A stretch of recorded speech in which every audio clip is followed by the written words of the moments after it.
பண்றவங்களை பிடிக்கிறதுக்குள்ளேயும் ஒரு பகிரத பிரயத்தனம் ஆயிடுச்சு எனக்கு.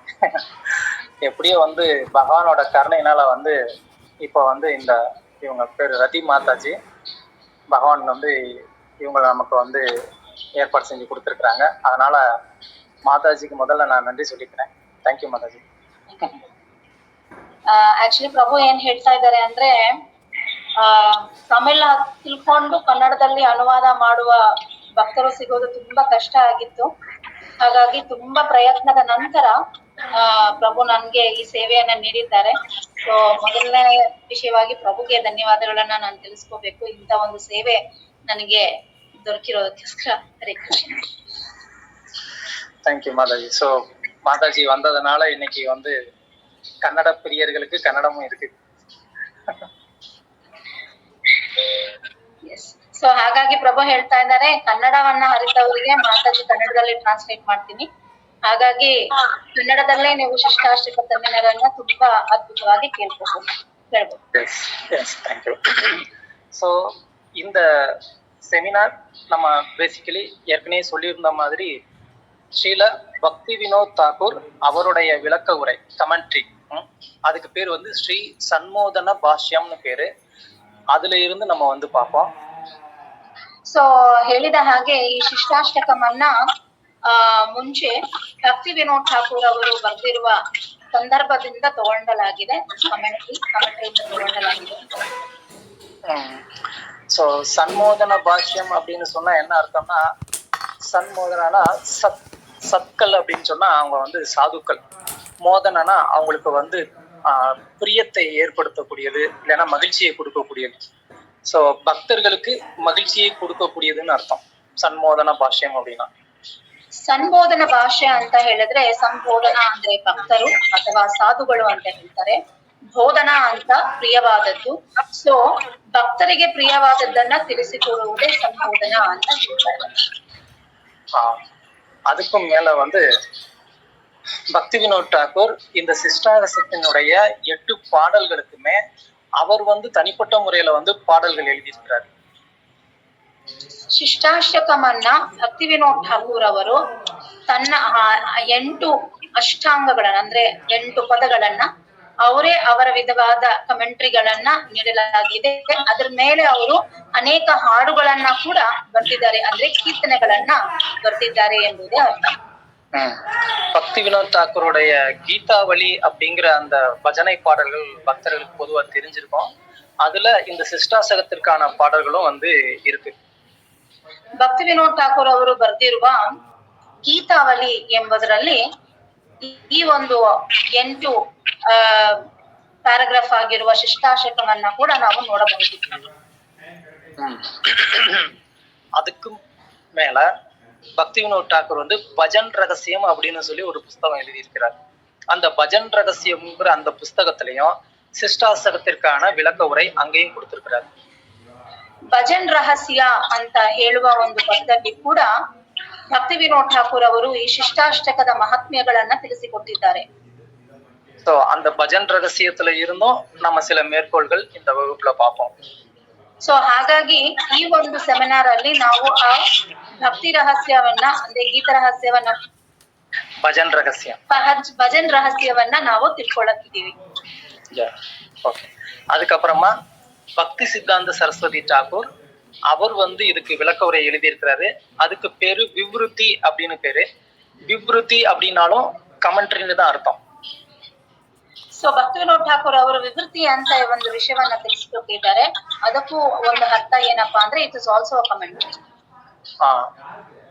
அதாவது அந்த பேருக்கு விவೃತ್ತಿங்கிற பேருக்கு கமெண்ட்ரின்னு தான் அர்த்தம். ವಿವೃತ್ತಿ ಅಂತ ಹೇಳಿದ್ರೆ ಅದು ಕಮೆಂಟ್ರಿ ಅಂತಾನೆ ಅರ್ಥ ಆಗುತ್ತೆ. சோ அதனால அவர் தனிப்பட்ட முறையில அதுக்கு வந்து எதுவும் பேர் வைக்கல. ಸೊ ಅದಕ್ಕೆ ಬೇರೊಂದು ಹೆಸರನ್ನ ನಾವು ನೀಡಲಿಲ್ಲ. ஓகே. இதை தவிர்த்து முக்கியமா நம்ம பிரபுபாதருடைய கருத்துக்களும் அங்கங்க நம்ம அதாவது முக்கியமா அதுவும் நம்ம வந்து பார்ப்போம். ಅದೇ ರೀತಿ ಅಲ್ಲಲ್ಲಿ ನಾವು ಶ್ರೀಲ ಪ್ರಭುಪಾದರವರ ಒಂದು ಭಾವಾರ್ಥವನ್ನ ಕೂಡ ನಾವು ಇದರಲ್ಲಿ ನೋಡಬಹುದು.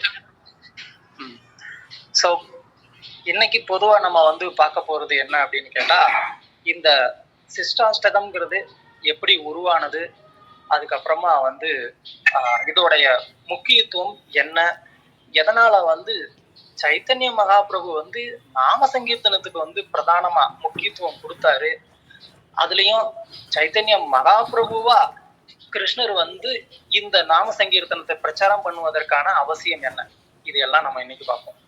ಸೊ ಇವತ್ತು ನಾವು ಶಿಷ್ಟಾಷ್ಟಕಂ ಅವರ ಮಹಾತ್ಮ್ಯ ಮತ್ತಲ್ಲದೆ ಇದನ್ನ ಯಾಕೆ ರಚಿಸಲಾಗಿದೆ ಮತ್ತು ಹರಿನಾಮದ ವಿಶೇಷಗಳನ್ನ ಚೈತನ್ಯ ಮಹಾಪ್ರಭುಗಳು ಈ ಶಿಷ್ಟಾಷ್ಟಕದಲ್ಲಿ ತಿಳಿಸಿಕೊಡುವ ವಿಧಾನಗಳನ್ನ ಇವತ್ತು ನಾವು ತಿಳ್ಕೊಳಕ್ಕಿದ್ದೀವಿ.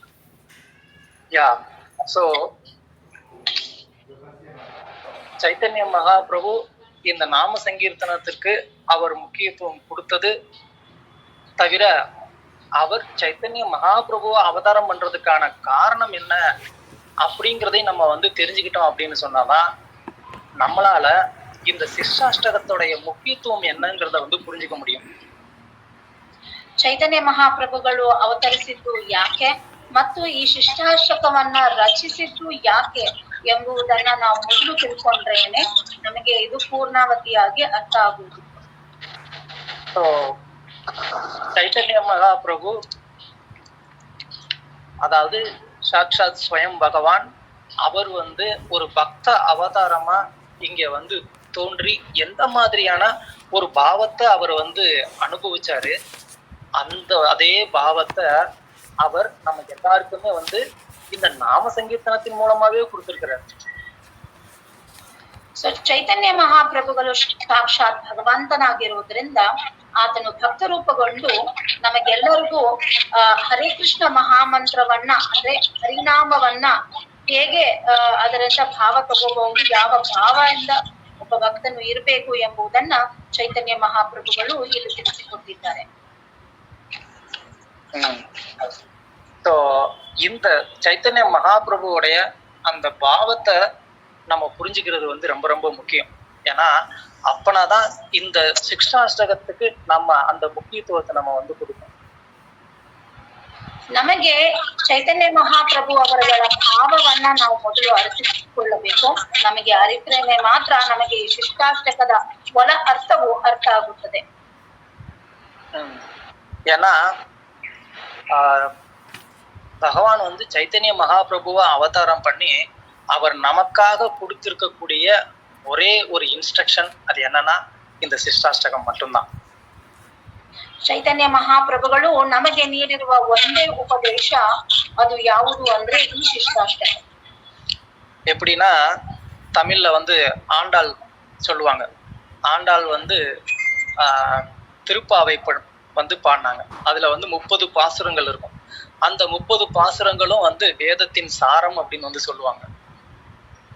ಹೇಗೆ ಆಂಡಾಳ್ ಅವರು 30 ಪಾಸುರಗಳನ್ನ ಬರೆದಿದ್ದಾರೆ, ಆ 30 ಪಾಸುರದಲ್ಲಿ ಇಡೀ ವೇದದ ಸಾರಾಂಶವನ್ನ ತಿಳಿಸಿಕೊಟ್ಟಿದ್ದಾರೆ.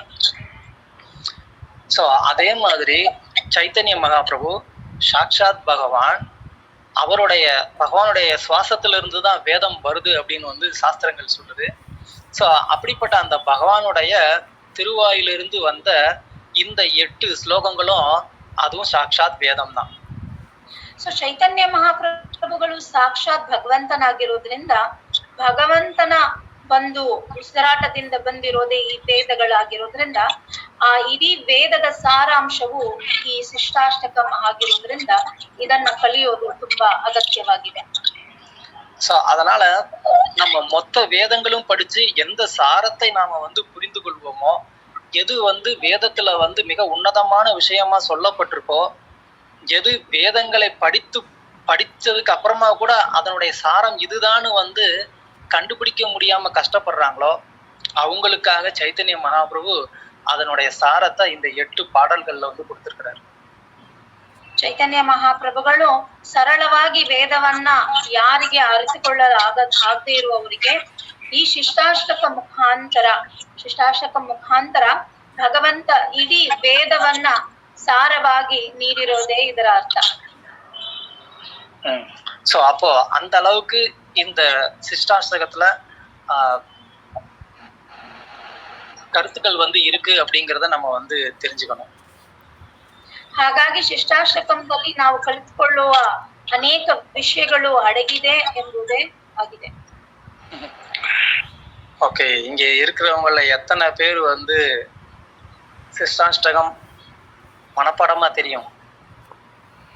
ನಮ್ಮಲ್ಲಿ ಎಷ್ಟು ಜನಕ್ಕೆ ಶಿಷ್ಟಾಷ್ಟಕಂ ನೋಡದೆ ಗೊತ್ತಿದೆ?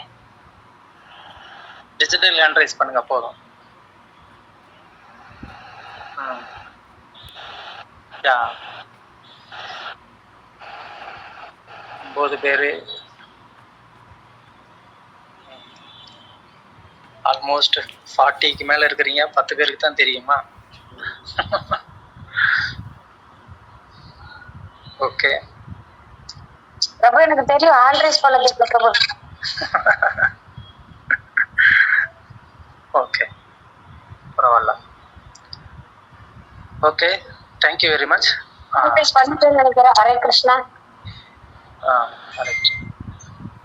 ஸோ ஏன் கேட்டேன் அப்படின்னு சொன்னா, சைத்தன்ய மகாபிரபு நமக்கு வந்து கொடுத்துருக்கக்கூடிய இந்த சாரமான 8 பதங்களை, அதனுடைய அர்த்த விசேஷங்களை நாம வந்து சரியா வந்து புரிந்துக்கிட்டு நம்மளுடைய வாழ்க்கையில அதை வந்து கடைபிடிக்கும் போது பிரேம புமர்த்தோ மகான், அதாவது பஞ்சம புருஷார்த்தம் அப்படின்னு வந்து சொல்லுவாங்க. ಸೊ ಹಾಗಾಗಿ ನಾವು ಈ ಚೈತನ್ಯ ಮಹಾಪ್ರಭು ಅವರು ಬರೆದಿರುವ ಶಿಷ್ಟಾಷ್ಟಕಮನ ಬಲ ಅರ್ಥವನ್ನ ಅರಿತುಕೊಂಡಾಗ ನಮಗೆ ಭಗವಂತನ ಅನುಗ್ರಹ ಮತ್ತು ಪ್ರೇಮವನ್ನ ನಾವು ಅನುಭವಿಸೋಕೆ ಸಾಧ್ಯ ಆಗುತ್ತೆ ಅಂತ ಹೇಳ್ತಾ ಇದ್ದಾರೆ. ஸோ அப்போ சைத்தன்ய மகாபிரபு இந்த 8 அந்த அஷ்டகங்களுக்கு உள்ளேயே நம்ம பக்தியினுடைய வளர்ச்சிகளை பத்தி வந்து அவர் வந்து சொல்லியிருக்கிறார். ಮತ್ತೆ ಈ 8 ಪದದಲ್ಲಿ ಭಗವಂತನು ಹೇಗೆ ಭಕ್ತಿಯ ಉನ್ನತಿಗಳನ್ನ, ಹೇಗೆ ಒಂದೊಂದಾಗಿ ನಾವು ಭಕ್ತಿ ಮಾರ್ಗದಲ್ಲಿ ಉನ್ನತಿಯನ್ನ, ಪ್ರಗತಿಯನ್ನ ಪಡೆಯಬಹುದು ಎಂಬುದಾಗಿ ತಿಳಿಸಲಾಗಿದೆ. ஸோ என்னதான் நமக்கு வந்து நவவித பக்தி அது வந்து சாஸ்திரங்கள்ல சொல்லப்பட்டிருக்கு. அப்படி சொல்லியிருந்தா கூட சைத்தன்ய மகாபிரபு ரொம்ப முக்கியமா பிரதானமா நமக்கு வந்து இந்த ಸಂಕೀರ್ತನத்தை பத்தி வந்து நமக்கு எடுத்து சொல்லியிருக்கிறார். ಏನೇ ಶಾಸ್ತ್ರದಲ್ಲಿ 9 ವಿಧವಾದ ನವನಿಧ ಭಕ್ತಿಗಳನ್ನ ತಿಳಿಸಿಕೊಟ್ಟಿದ್ರು ಕೂಡ ಶ್ರೀ ಚೈತನ್ಯ ಮಹಾಪ್ರಭುಗಳು ನಮಗೆ ಪ್ರಧಾನವಾಗಿ ಇರುವ ಭಕ್ತಿ ಯಾವುದು ಎಂಬುದನ್ನ ಹರಿನಾಮ ಸಂಕೀರ್ತನ ಮುಖಾಂತರ ತಿಳಿಸಿಕೊಟ್ಟಿದ್ದಾರೆ. அதனால நம்ம வந்து மற்ற அந்த வழிமுறைக்கு அவ்வளவு தூரம் சக்தி கிடையாதுன்னு நம்ம நினைக்க தேவையில்லை. ಸೊ ಹಾಗಾಗಿ ನಮಗೆ 9 ವಿಧವಾದ ಭಕ್ತಿಗಳನ್ನ ಮಾಡಕ್ಕೆ ನಮಗೆ ಅರ್ಹತೆ ಇಲ್ಲವೇ ಎಂಬುದನ್ನ ನಾವು ತಿಳಿದುಕೊಳ್ಬಾರ್ದು. ஒவ்வொரு வழிமுறையும் சமமான சக்தியை கொண்டது. 9 ವಿಧವಾದ ನವದಿದ ಭಕ್ತಿಯಲ್ಲಿ 9 ಪ್ರತಿಯೊಂದು ಶಕ್ತಿಗರಕವಾಗಿದೆ ಎಂಬುದೇ ಅರ್ಥ. அதனாலதான் நமக்கு ஆச்சாரியர்கள் அந்த ஒவ்வொரு வழிமுறையிலையும் ஒரு பக்தர், உதாரணமான ஒரு பக்தர் அந்த ஒரு வழிமுறையை கடைபிடித்து அவர் வந்து பூர்ண நிலையை அடைந்திருக்கிறத நமக்கு உதாரணங்கள் எடுத்து காமிச்சிருக்கிறாங்க.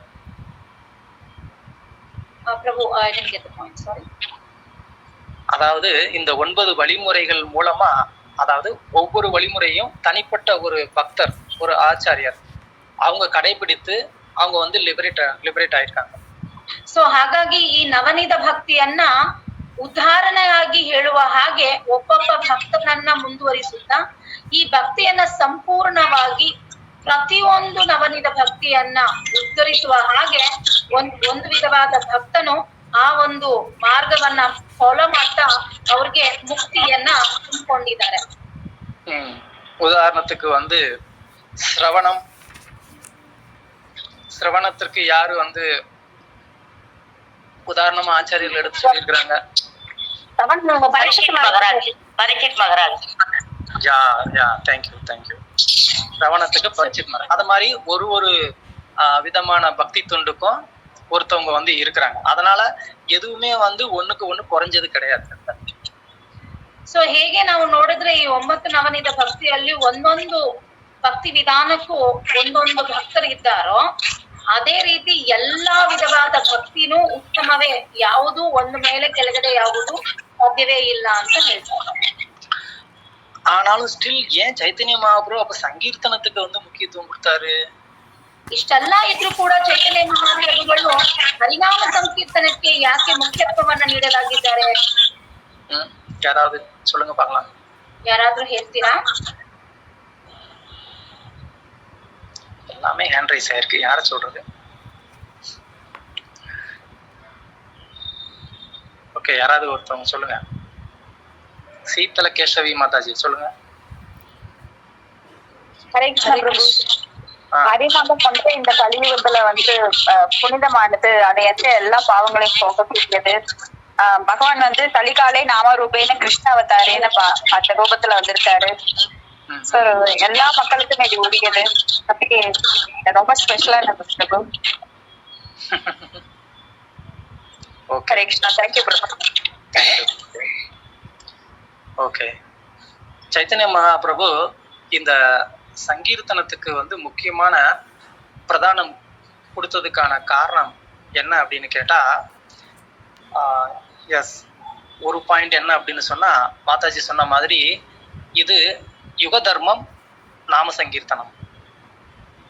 ಯಾಕೆ ಚೈತನ್ಯ ಮಹಾಪ್ರಭುಗಳು ಹರಿನಾಮ ಸಂಕೀರ್ತನದ ಮೇಲೆ ತುಂಬಾ ಅತ್ಯಂತ ಗಮನವನ್ನ ನೀಡಿದ್ದಾರೆ ಅಂತ ಹೇಳಿದ್ರೆ, ಯಾಕಂದ್ರೆ ಇದು ಯುಗ ಧರ್ಮವಾಗಿರೋದ್ರಿಂದ ಅಂತ ಹೇಳ್ತಾ ಇದ್ದಾರೆ. ஆமா, அது மட்டும் இல்லாம இது வந்து கடைபிடிப்பதற்கு வந்து ஒரு கால நேரம் இந்த மாதிரி எதுவுமே வந்து அவசியம் இல்லை. எந்த ஒரு விதமான ஒரு தனிப்பட்ட தகுதியும் வந்து தேவையில்லை. ಅದ್ ಮಾತ್ರ ಅಲ್ಲದೆ ಇನ್ನೊಂದು ಕಾರಣ ಏನಪ್ಪಾ ಅಂತ ಹೇಳಿದ್ರೆ, ಇದನ್ನ ಮುಂದುವರಿಸೋಕೆ ಅಥವಾ ಇದನ್ನ ಪಾಲ್ಗೊಳ್ಳಕ್ಕೋ ನಮಗೆ ಯಾವುದೇ ವಿಧವಾದ ನೀತಿ ನಿಯಮಗಳು ಬೇಕಾಗಿಲ್ಲ. சோ அதனால சைத்தன்ய மகாபிரபு எல்லாருக்குமே வந்து தடையின்றி இந்த பக்தியினுடைய உயர்ந்த நிலை கிடைக்கணும் அப்படின்னு சொன்னா அதுக்கு என்ன வழி அப்படின்னு சொல்லி யோசிக்கும் போது இந்த நாம சங்கீர்த்தனம் ஒரு சிறந்த வழின்னு சொல்லி மகாபிரபு இந்த வழியை வந்து தேர்ந்தெடுத்தார். ಭಕ್ತಿಯಲ್ಲಿ ಉನ್ನತ ಸ್ಥಿತಿಯನ್ನ ಒಬ್ಬನು ಪಡಿಬೇಕಾದ್ರೆ ಯಾವುದೇ ಅಡಚಣೆಗಳು ಇರಬಾರದು ಅಂತಕ್ಕೋಸ್ಕರ ಯೋಚನೆ ಮಾಡಿದ ಚೈತನ್ಯ ಮಹಾಪ್ರಭುಗಳು ಈ ಒಂದು ದಾರಿಯಾದ ಹರಿನಾಮ ಸಂಕೀರ್ತನೆಯನ್ನ ಕೈಗೊಂಡರು. சோ அதுக்காக மட்டுமே வந்து மகாபிரபு வரல. அவர் வந்ததுக்கு வந்து இன்னும் சில காரணங்கள் இருக்கு, அது நம்ம இப்ப பார்ப்போம். ಚೈತನ್ಯ ಮಹಾಪ್ರಭು ಇದೊಂದೇ ಕಾರಣಕ್ಕೋಸ್ಕರ ಬಂದಿಲ್ಲ, ಅನೇಕ ಕಾರಣಕ್ಕೋಸ್ಕರ ಬಂದಿದ್ದಾರೆ. ಅದನ್ನ ಇವಾಗ ನಾವು ನೋಡೋಣ. சோ கவிராஜர் வந்து சைத்தன்ய சரிதாமிர்தத்தை வந்து விளக்கும் போது அதுல வந்து சைத்தன்ய மகாபிரபுனுடைய அவதாரத்திற்கான காரணங்களை வந்து சொல்றாரு. ಸೊ ಚೈತನ್ಯ ಚರಿತಾಮೃತವನ್ನ ಬರೆದಿರುವ ಕೃಷ್ಣರಾಜ್ ಕರಿರಾಜರ್ ಅವರು ಬರೆದಿದ್ದು ಚೈತನ್ಯ ಮಹಾಪ್ರಭುಗಳು ಅವತರಿಸಿರುವ ಕಾರಣ ಏನು ಅಂತ ಅನೇಕ ವಿಷಯವಾಗಿ ತಿಳಿಸಿದ್ದಾರೆ. அதுல வந்து மறைமுக காரணம்னு சில காரணங்கள் சொல்லுவாரு, அப்புறமா வந்து வெளிப்புறமான காரணங்கள்னு சில காரணங்கள் சொல்லுவாரு. ಸೊ ಹಾಗಾಗಿ ಕವಿರಾಜರವರು ಅಂತರಂಗ ಕಾರಣಗಳು ಮತ್ತು ಬಹಿರಂಗ ಕಾರಣಗಳಾಗಿ ಅನೇಕ ಕಾರಣಗಳನ್ನ ತಿಳಿಸಿದ್ದಾರೆ. சோ அதுல வந்து வெளிப்புறமான காரணம் என்ன அப்படின்னு சொன்னா, இந்த மாதிரி கட்டுண்ட ஜீவன்களுக்கு வந்து அவர் இந்த ஹரிநாமத்தை கொடுப்பதற்காக வந்தாரு அப்படிங்கிறது வந்து அது ஒரு வெளிப்புறமான காரணம். ಬಹಿರಂಗವಾಗಿರುವ ಕಾರಣ ಒಂದು ಏನಂತ ಹೇಳಿದ್ರೆ, ನಂತರ ಬದ್ಧಾತ್ಮಗಳನ್ನ ಮುಕ್ತಿ ಹೊಂದ್ಕೊಳ್ಳಕ್ಕೆ ಮತ್ತೆ ಅವರು ಈ ಜಡ ಜಗತ್ತಿಂದ ವಿಮುಕ್ತಿ ಆಗಕ್ಕೆ ಕೂಡ ಭಗವಂತರು ಅವತರಿಸಿದ್ದಾರೆ. ஆனா உண்மையான உள்நோக்கம் என்னன்னா, நம்ம வந்து சொல்லுவோம் இல்லையா, உள்ள ஒண்ணு வச்சுட்டு வெளியில ஒண்ணு பண்றதுன்னு, அத முதல் பண்ணது வந்து மகாபிரபு தான். ಚೈತನ್ಯ ಮಹಾಪ್ರಭುಗಳು ಇದು ಬರೀ ಬಹಿರಂಗ ಕಾರಣವೇ, ಆದ್ರೆ ಅಂತರಂಗ ಕಾರಣ ಇನ್ನೊಂದಿದೆ. ಅನೇಕ ಸತಿ ನಾವು ನೋಡ್ಬೋದು, ಹೊರಗಡೆ ಒಂದು ಮಾತನಾಡ್ತಿರ್ತಾರೆ, ಆದ್ರೆ ಒಳಗಡೆ ಇನ್ನೊಂದು ವಿಷಯವೇ ಓಡ್ತಾ ಇರತ್ತೆ. ಇದನ್ನ ಮೊದಲು ಕಂಡಿಡಿದದ್ದು ಶ್ರೀ ಚೈತನ್ಯ ಮಹಾಪ್ರಭುಗಳೇ ಅಂತ ಹೇಳ್ತಾರೆ. சோ இப்ப நம்ம அந்த ಉಳ್ಪುರ ಕಾರಣ என்னங்கிறத பார்க்க போறோம். ಇವಾಗ ನಾವು ಅಂತರಂಗ ಕಾರಣ ಯಾವುದೆಂಬುದನ್ನ ಇವಾಗ ನಾವು ಅರಿತುಕೊಳ್ಳೋಣ. சைத்தன்ய சரிதாமிர்தம் ஆதி லீலை அத்தியாயம் 4 மகாபிரபுவின் அவதாரத்திற்கான ரகசிய காரணங்கள், அதான் அத்தியாயத்தினுடைய தலைப்பு. அதுல வந்து 230வது ஸ்லோகம். ಸೊ ಚೈತನ್ಯ ಮಹಾಪ್ರಭುಗಳು ಚೈತನ್ಯ ಚರಿತಾಮೃತದಿಂದ ಆದಿ ಲೀಲೆಯಲ್ಲಿ ಈ ಒಂದು ವಿಷಯವನ್ನ ತಿಳಿಸ್ತಾ ಇದ್ದಾರೆ. ஸ்லோகம் 230. ஸ்ரீராதாய பிரணய மகிமா கீத்ருஷோ வாணயைவ ஸ்வாத்யாயோ ஏனாத்புத மதுரிமா கீத்ருஷோ வாமதீய சௌக்கியம் சாஸ்யமத் அனுபவத கீத்ருஷம் வேதிலோபாத் தத் பாவாட்ய சமஜினி சசிகர்ப சிந்தோ ஹரிந்து.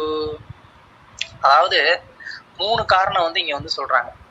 ஒண்ணு, ஃபர்ஸ்ட் காரணம் என்னன்னா, ராதாராணியின் அன்பின் மகிமையை அறிந்து கொள்ளவும் அவளது அன்பினால் மட்டுமே அனுபவிக்கக்கூடிய தம்முடைய அற்புதமான குணங்களை புரிந்து கொள்ளவும். ಚೈತನ್ಯ ಮಹಾಪ್ರಭುಗಳು ಅವತರಿಸೋಕೆ ಅಂತರಂಗ ಕಾರಣ ಏನು ಅಂತ ಹೇಳಿದ್ರೆ, ಶ್ರೀಮತಿ ರಾಧಾರಾಣಿ ಅವರ ಪ್ರೇಮವನ್ನ ಅರಿತುಕೊಳ್ಳೋಕೆ ಮತ್ತೆ ಶ್ರೀಮತಿ ರಾಧಾರಾಣಿ ಅವರ ಉತ್ತಮ ಗುಣಗಳನ್ನ ಅನುಭವಿಸಕ್ಕೆ ಶ್ರೀ ಚೈತನ್ಯ ಮಹಾಪ್ರಭುಗಳು ಅವತರಿಸಿದ್ದಾರೆ. So first reason, ராதாராணியின் அன்பின் மகிமையை புரிந்துகிறது first reason. ಮೊದಲನೇ ಕಾರಣ ಶ್ರೀ ಚೈತನ್ಯ ಮಹಾಪ್ರಭುಗಳು ಕೊಟ್ಟಿರೋದು ಏನಪ್ಪಾ ಅಂತ ಹೇಳಿದ್ರೆ, ಶ್ರೀಮತಿ ರಾಧಾರಾಣಿ ಅವರ ಮಹಾತ್ಮ್ಯ, ಪ್ರೇಮದ ಮಹಾತ್ಮ್ಯವನ್ನು பாக்ய மாதாஜி மீட் பண்ணுங்க.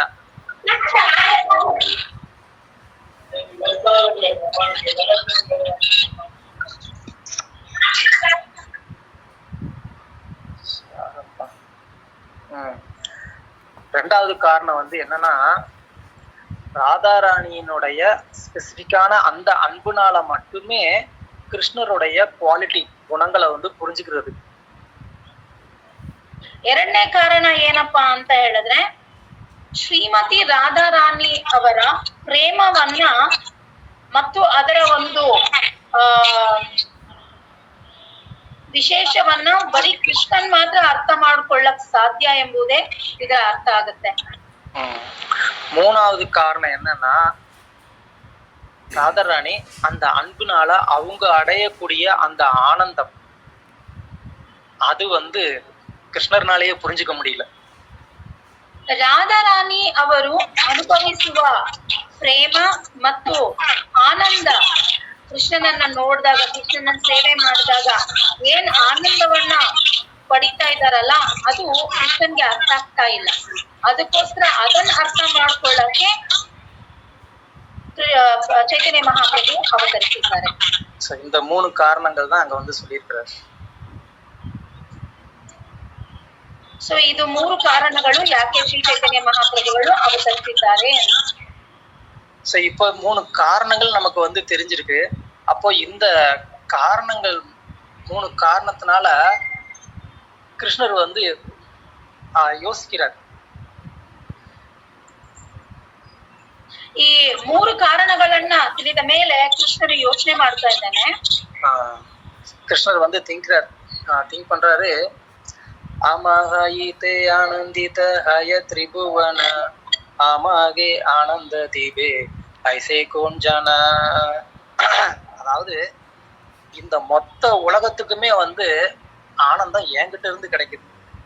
ஆனா எனக்கு ஆனந்தத்தை கொடுக்கறதுக்கு யாராவது இருக்கிறாங்களா அப்படின்னு அவர் வந்து திங்க் பண்றாரு.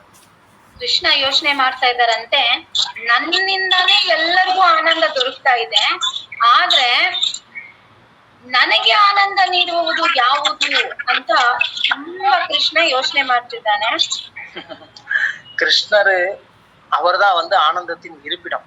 இப்ப அவருக்கே ஒருத்தர் வந்து ஆனந்தத்தை கொடுக்கணும் அப்படின்னா, அப்போ அடுத்த ஸ்லோகத்துல கிருஷ்ணர் சொல்றாரு, அமஹை தேஜரஹய சத சத குண சேஜன ஆக்லாதிதே பரமோர ஜன. அதாவது எனக்கு வந்து இன்பத்தை கொடுக்கணும் அப்படின்னு சொன்னா, அவங்க வந்து என்னை விட 100 மடங்கு என்ன பண்ணிருக்கணும், அவங்க கிட்ட என்னை விட வந்து இன்பம் இருக்கணும். அப்படின்னாதான் அவங்களால என்ன பண்ண முடியும், எனக்கு இன்பத்தை கொடுக்க முடியும். ಸೊ ಕೃಷ್ಣ ಯೋಚನೆ ಮಾಡ್ತಾರೆ, ಎಲ್ಲರಿಗೂ ಆನಂದ ನೀಡುವವನು ನಾನೇ. ಯಾಕಂದ್ರೆ ಮೂಲ ಅಂದ್ರೆ ಆನಂದದ ಮೂಲವು ನಾನಾಗಿರೋದ್ರಿಂದ, ನನ್ನನ್ನ ಆನಂದಿಸಬೇಕು ಅಂದ್ರೆ ಅವರು ನನಗಿಂತ 1000 ಪಟ್ಟು ಆನಂದವನ್ನ ಹೊಂದಿರುವ ಒಬ್ಬ ಮನುಷ್ಯನಾಗಿರ್ಬೇಕು. ಅವರಿಂದನೇ ನನಗೆ ಆನಂದ ಸಿಗುತ್ತೆ ಅಂತ ಭಗವಂತ ಹೇಳ್ತಾ ಇದ್ದಾರೆ. இதுக்கு வாய்ப்பு இருக்கா? கிருஷ்ணரை விட 100 மடங்கு யார்கிட்ட வந்து இன்பம் இருக்கும்? ಅವರೇ ಅನ್ಲಿಮಿಟೆಡ್. ಕೃಷ್ಣ ನೋಡ್ಬೇಕಾದ್ರೆ ಅವರೇ ಅನ್ಲಿಮಿಟೆಡ್, ಅವ್ರಿಗಿಂತ ಅನ್ಲಿಮಿಟೆಡ್ ಪರ್ಸನ್ ಯಾರು ಇರ್ಬಹುದು? அப்படி அவர் யோசிச்சுட்டு இருக்கும்போது அவருடைய மைண்ட்ல ஒருத்தர் வந்து ஸ்டக் ஆறாங்க. அவங்க யோசிக்கிறாரு, அவர்தான். ಸೊ ಕೃಷ್ಣ ಯೋಚನೆ ಮಾಡ್ತಾ ಇರ್ಬೇಕಾದ್ರೆ ಸಡನ್ ಆಗಿ ಅವರ ಮನಸ್ಸಿನಲ್ಲಿ ಒಂದು ಚಿತ್ರ ಬರುತ್ತೆ. அப்போ வந்து கிருஷ்ணர் வந்து திங்க் பண்றாரு. சம்டைம் வந்து என்ன நடக்குது அப்படின்னா, கோடி காம ஜினி ரூப ஜத்யபி அமர அசமூர்த்த மாதுர்ஜ சமயன்னாகி ஜார. அதாவது என்னுடைய அழகு இருக்கு, அது வந்து கோடி மன்மதர்களுடைய அழகை விட வந்து அதுக்கு மேல, அது டாப் கிளாஸ். ஆனா அப்படிப்பட்ட அழகா இருக்கக்கூடிய நானு, அது மட்டும் இல்ல, 3 உலகத்துக்குமே வந்து இன்பத்தை கொடுக்கிறவன் நானு. ஆனா என்னுடைய கண்கள் இருக்கு, அந்த கண்ணு வந்து எப்பவாவது வந்துட்டு அந்த பர்சானான்னு ஒரு ஊர் இருக்கு, அந்த ஊர்ல ஒரு பொண்ணு இருக்கு, அந்த அம்மா அந்த பக்கம் அப்படி நடந்து போனா இவருக்கு வந்து அந்த கண்ணு வந்து அது என்ன சொல்லுவாங்க, நம்மளாம் இப்போ கேமரா வச்சிருப்போம், அது ஆட்டோமேட்டிக்கா திரும்பும் பாத்தீங்களா, அது மாதிரி அவருடைய கண்ணு வந்து என்ன பண்ணுன்னா ஆட்டோமேட்டிக்கா அந்த பக்கம் திரும்பி. ಸೊ ಹಾಗಾಗಿ ಕೃಷ್ಣ ಯೋಚನೆ ಮಾಡ್ತಿದ್ದಾರೆ, ನನ್ನನ್ನ ಮೀರಿಸೋಕೆ ಯಾವ ಮನ್ಮಥನೂ ಇಲ್ಲ, ಯಾಕಂದ್ರೆ ಎಲ್ಲಾ ಮನ್ಮಥನಿಗಿಂತ ಮನ್ಮಥ ನಾನಾಗಿದ್ದೀನಿ. ಆದ್ರೆ ಕೂಡ ನನ್ನನ್ನ ಮೋಹಿಸೋಕೆ ಒಬ್ಳು ಇದ್ದಾಳೆ ಅಂತ ಹೇಳಿದ್ರೆ ಅದು ಯಾರು ಅಂದ್ರೆ ಬರ್ಸಾನದಲ್ಲಿ ಇರುವ ಒಂದು ಗೋಪಿ. ಆ ಗೋಪಿಯನ್ನ ನೋಡಿದ್ರೆ ಸಾಕು, ಅವಳು ಹೋಗುವ ದಾರಿ ನೋಡಿದ್ರೆ ಸಾಕು, ಆಟೋಮ್ಯಾಟಿಕ್ ಆಗಿ ನನ್ನ ಕಣ್ಣಿನ ದೃಶ್ಯ ಆಕೆಯ ಮೇಲೆ ಬೀಳಕ್ಕೆ ಎಲ್ಲಾ ವಿಧವಾದ ಸಾಧ್ಯಗಳು ಇದೆ ಅಂತ ಕೃಷ್ಣ ಹೇಳ್ತಾ ಇದ್ದಾನೆ. அதாவது ஒரு தடவை வந்து பிருந்தாவனத்துல ஒரு காம்படிஷன் வச்சாங்க. கிருஷ்ணர் வந்து எப்பவுமே நான் தான் உங்க எல்லாரோட பலசாலி, பாத்தீங்களா நான் எத்தனை அசுரர்களை நான் வந்து வதம் பண்றேன் அப்படின்னு வந்து கிருஷ்ணர் சொல்லுவார்.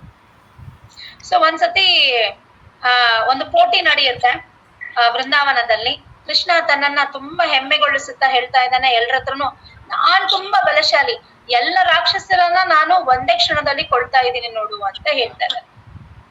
உடனே மற்ற ஃப்ரெண்ட்ஸ் எல்லாம் வந்து சொன்னாங்க, ஓகே உன் பலம் என்னன்னு எங்களுக்கு தெரியும், நீ உண்மையிலேயே பலசாலி அப்படின்னு சொன்னா ஒரு காம்படிஷனுக்கு நீ எங்க கூட வா, நீ அதுல ஜெயிச்சுட்டேன்னா நீ பலசாலின்னு நாங்க ஒத்துக்கிறோம் அப்படின்னு சொல்லுவாங்க. ಸೊ ಅಲ್ಲಿದ್ದ ಎಲ್ಲ ಗೋಪರು ಹೇಳಿದ್ರಂತೆ, ಓ ಹೌದು ನೀನ್ ತುಂಬಾ ಬಲಶಾಲಿ, ಒಪ್ಕೊಳ್ತೀವಿ, ಆದ್ರೆ ನಾವೊಂದು ಕಾಂಪಿಟೇಷನ್ ಹಿಡ್ತೀವಿ ನಿನ್ಗೆ, ನೀನ್ ಅದ್ರಲ್ಲಿ ಜಯಿಸ್ಕೊಂಡ್ ಬಂದ್ಬಿಟ್ರೆ ನೀನೇ ಎಲ್ಲರಿಗಿಂತ ಬಲಶಾಲಿ ಅಂತ ನಾವು ನಂಬ್ತೀವಿ ಅಂತ ಹೇಳಿದ್ರು.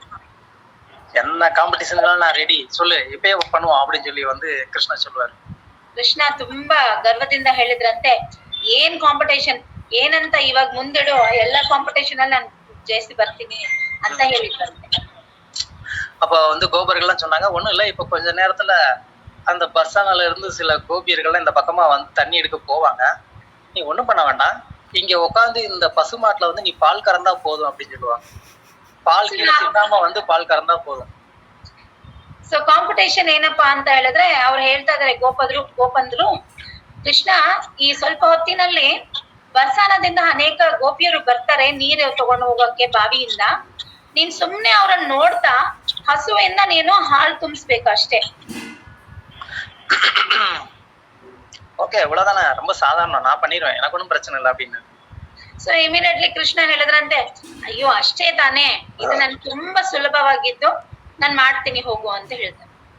அவங்க பேசிட்டு இருக்கும் போதே வந்து பர்சானால இருந்து எல்லா கோபியர்களும் வந்தாங்க. அதுல நடுநாயகமா கிறிஸ்டுவல் கோபி ராதாராணியும் அதுல வந்து நடந்து வந்துகிட்டு இருக்காங்க. ಸೊ ಬರ್ಸಾನದಿಂದ ಅನೇಕ ಗೋಪಿಯರು ಬಂದ್ರು, ಅದರಲ್ಲಿ ತುಂಬಾ ಶ್ರೇಷ್ಠ ಗೋಪಿ ಅನ್ನಿಸ್ಕೊಳ್ಳುವ ಶ್ರೀಮತಿ ರಾಧಾರಾಣಿ ಅವರು ಕೂಡ ಅಲ್ಲಿ ಬಂದಿದ್ದಾರೆ. அப்போ ஓகே வா கிருஷ்ணா வந்து பால்கர அப்படின்னு வந்து கிருஷ்ணரை கூப்பிட்டு வந்து அங்க பசுமாடு நிப்பாரு. ಸೊ ಗೋಪ ಅಲ್ಲಿಂದ ಒಬ್ಬ ಗೋಪ ಬಂದು ಹೇಳಿದ್ರು, ಕೃಷ್ಣ ಬಾಬಾ ಇವಾಗ ಒಂದು ಹಸು ಇದೆ ನೋಡು, ಇದನ್ನ ಹಾಳು ಕರೆಸಿ ಹೋಗು ಅಂತ. அப்போ அவர் வந்து வேற ஒண்ணும் பண்ண முடியாது. அந்த என்ன இந்த சூரியகாந்தி பூ வந்து என்ன பண்ணும், சன்ஃபிளவர், அது வந்து சூரியன் போற பக்கம்லாம் அது திரும்பிக்கிட்டே இருக்குன்னு சொல்லுவாங்க. அது ஆட்டோமேட்டிக்கா நடக்கிறது, என்ன பண்றது. அதனால அங்க வந்து ராதாராணி வர்றதுனால அவருக்கு வந்து கண்ணு ஆட்டோமேட்டிக்கா அங்கதான் போகுது. அவர் அங்க பாத்துக்கிட்டே நடந்துட்டு வந்தாரு. ಉட்காந்து ಪಾಲ್ ಕರಕ ಆರಂಭಿಸಾரு. ಸೊ ಹೇಗೆ ಒಂದು ಸನ್ಫ್ಲವರು ಯಾವಾಗ್ಲೂ ಸೂರ್ಯನ ದೃಶ್ಯವನ್ನ ನೋಡ್ತಾ ಇರುತ್ತದು, ಸೂರ್ಯನ ಹೋಗುವ ಕಿರಣಕ್ಕೆ ಅದು ತನ್ನನ್ನ ಬಗ್ಗಿಸಿಕೊಳ್ಳುತ್ತದೋ, ಅದೇ ತರ ಶ್ರೀಮತಿ ರಾಧಾರಾಣಿಯನ್ನ ನೋಡಿದ ಕೃಷ್ಣ ಆ ದೃಶ್ಯದಲ್ಲೇ ಅವನು ಹಸುವಿನ ಕಡೆಗೆ ಹೋದನಂತೆ. சோ அப்படியே கோபியர்கள்லாம் கிராஸ் பண்ணி போயிட்டாங்க. இவர் வந்து பால் கறந்துட்டு இருக்கிறாரு. பார்த்தா இங்க பசங்க எல்லாம் விழுந்து விழுந்து சிரிச்சுக்கிட்டு இருக்கிறாங்க. ಸೊ ಗೋಪಿಯಂದ್ರು ಎಲ್ರು ಇನ್ನೇನು ನೀರ್ ತಗೊಂಡು ಬರ್ಸಾನ ಕಡೆಗೆ ಪ್ರಯಾಣಿಸ್ತಿದ್ದಾರೆ. ಅದೇ ಸಮಯದಲ್ಲಿ ಈ ಕಡೆ ನೋಡಿದ್ರೆ ಗೋಪಂದ್ರು ಎಲ್ಲರೂ ನಗ್ತಾ ಇದ್ದಾರೆ. ಅದು ಯಾವ ತರ ಅಂತ ಹೇಳಿದ್ರೆ ಭೂಮಿ ಮೇಲೆ ಬಿದ್ದು ನರಳುತ್ತಾ ಅವ್ರು ನಗ್ತಾ ಇದಾರಂತೆ. கிருஷ்ணர் கோவந்துட்டே, நான் இங்க எவ்வளவு கரெக்டா பால் கறந்துட்டு இருக்கேன், எதுக்குடா சிரிக்கிறீங்க அப்படின்னு கேட்டாரு. ಸೊ ಕೃಷ್ಣ ಹೇಳಿದಂತೆ, ಏನಪ್ಪಾ ನಾನು ಎಷ್ಟು ಚೆನ್ನಾಗಿ ಹಾಲನ್ನ ಕರೆಸ್ತಾ ಇದ್ದೀನಿ, ನೀವೆಲ್ಲರೂ ನಗ್ತಾ ಇದ್ದೀರಾ, ಬಿದ್ದು ಬಿದ್ದು ಏನಕ್ ನಗ್ತಾ ಇದ್ದೀರಾ ಅಂತ கிருஷ்ணா கேட்டா இதானே கோபன் பார்த்தா. உடனே வந்து அந்த கோபர்கள்லாம் சிரிச்சிட்டு சொன்னாங்க, ஏய் கண்ணையா, இவ்வளவு நேரம் நீ கறந்தது பசுமாடு இல்லடா, அது காளமாடு. ಸೊ ತಕ್ಷಣ ಎಲ್ಲ ಗೋಪಂದ್ರು ನಗ್ತಾ ಹೇಳ್ತಾ ಇದಾರೆ, ಅಂದ್ರೆ ಕೃಷ್ಣ ನೀನ್ ಇಷ್ಟೊತ್ತು ಕರೆದಿದ್ದು ಹಸುವನಲ್ಲ ಎತ್ತನ್ನ ಅಂತ ಹೇಳುತ್ತೆ. சோ இதுதான் கிருஷ்ணர் கிட்ட இருக்கக்கூடிய பிரச்சனை. ಇದೇ ಕೃಷ್ಣನ್ಗಿರುವ ಒಂದೇ ಪ್ರಾಬ್ಲಮ್. சோ இன்னும் வந்து சொல்றாரு வேற என்ன ப்ராப்ளம் இருக்கு. மோரவம்சி கீதே ஆகர்ஷயே திரிபுவன ராதார வசனே ஹரே அமர ஸ்ரவண. அதாவது என்னுடைய புல்லாங்குழல் கேட்டா பிரஜத்துல இருக்கிற அசைகிற பொருள் எல்லாம் அது வந்து அசையாம நிற்கும், அசைஞ்சு ஆடக்கூடிய பொருள் எல்லாம் அசையாம இருக்கும். அப்படி என்னுடைய புல்லாங்குழல்னால எல்லாமே வந்து ஸ்தம்பிச்சிடும். ಕೃಷ್ಣ ಹೇಳ್ತಾ ಇದಾರೆ, ನನ್ಗೆ ಇನ್ನೊಂದ್ ಪ್ರಾಬ್ಲಮ್ ಇದೆ, ನಾನೇನಾದ್ರೂ ಕುರುಳನ್ನ ನಾದ ಮಾಡಿದ್ರೆ ಆಡ್ತಾ ಇರುವ ಮರ ಗಿಡ ಎಲ್ಲ ವಿಧಗಳು ಕೂಡ ನಿಂತೋಗುತ್ತೆ. ಅದೇ ತರ ನಿಂತೋಗಿರುವ ಪ್ರಾಣಿ ಪಕ್ಷಿಗಳೆಲ್ಲ ಕೂಡ ಓಡ್ ಹೋಗುತ್ತೆ. ಇದು ಒಂದು ವಿಷಯ ನನ್ನ ಒಂದು ಕೊಲ್ಲಿನಲ್ಲಿ ಅಂತ ಕೃಷ್ಣ ಹೇಳ್ತಾ ಇದ್ದಾರೆ, ಕೊಲ್ಲುಳು ಗಾನದಲ್ಲಿ. அப்படிப்பட்ட என்னுடைய அந்த புல்லாங்குழல் ஓசையை கேட்டு இந்த 3 உலகமுமே மயங்கிட்டு இருக்கிற போது, ஆனா என்னுடைய காது மட்டும் அது ஏதோ ஒரு பொண்ணோட அந்த குரல் கேட்டு அது வந்து ஸ்டன் ஆயிருது. ಕೃಷ್ಣ ಹೇಳ್ತಾ ಇದ್ದಾರಂತೆ, ಹೀಗೆ ಈ ನನ್ನ ಕೊಳಗಾನ ಇದೆಯಲ್ಲ, ಇದನ್ನೆಲ್ಲ ಕೊಳಲು ಗಾನವನ್ನ ಕೇಳ್ತಾ ಇಡೀ ಲೋಕವೇ ಮಗ್ನಗೊಳ್ತಾ ಇದೆ. ಆದ್ರೆ ನಾನು ಆ ಒಂದು ಗೋಪಿಯ ಕೊಳಲಿನಲ್ಲಿ ಅಂದ್ರೆ ಕೊರಳಿನಲ್ಲಿ ಆತನು ಮಾತಾಡುವ ಆ ಮಧುರ ಮಾತಿನಲ್ಲಿ ನಾನು ಮಗ್ನನಾಗ್ಬಿಡ್ತಾ ಇದ್ದೀನಿ ಅಂತ ಕೃಷ್ಣ ಹೇಳ್ತಾ ಇದ್ದಾರೆ. அது மாதிரி இன்னும் நிறைய காரணம் சொல்றாரு. ಈ ತರ ಅನೇಕ ಕಾರಣಗಳನ್ನ ಹೇಳ್ತಾ ಇದ್ದಾರೆ. ಲಾಸ್ಟ್ ಒನ್ ಶ್ಲೋಕಂ 248 ಅದೇ 4th ಚಾಪ್ಟರ್ಲಿ, ಯೈ ಮದ ಜಗತೆರ ಸುಖ ಆಮಿ ಹೇತು ராதிகார ரூப குண அமர ஜீவது.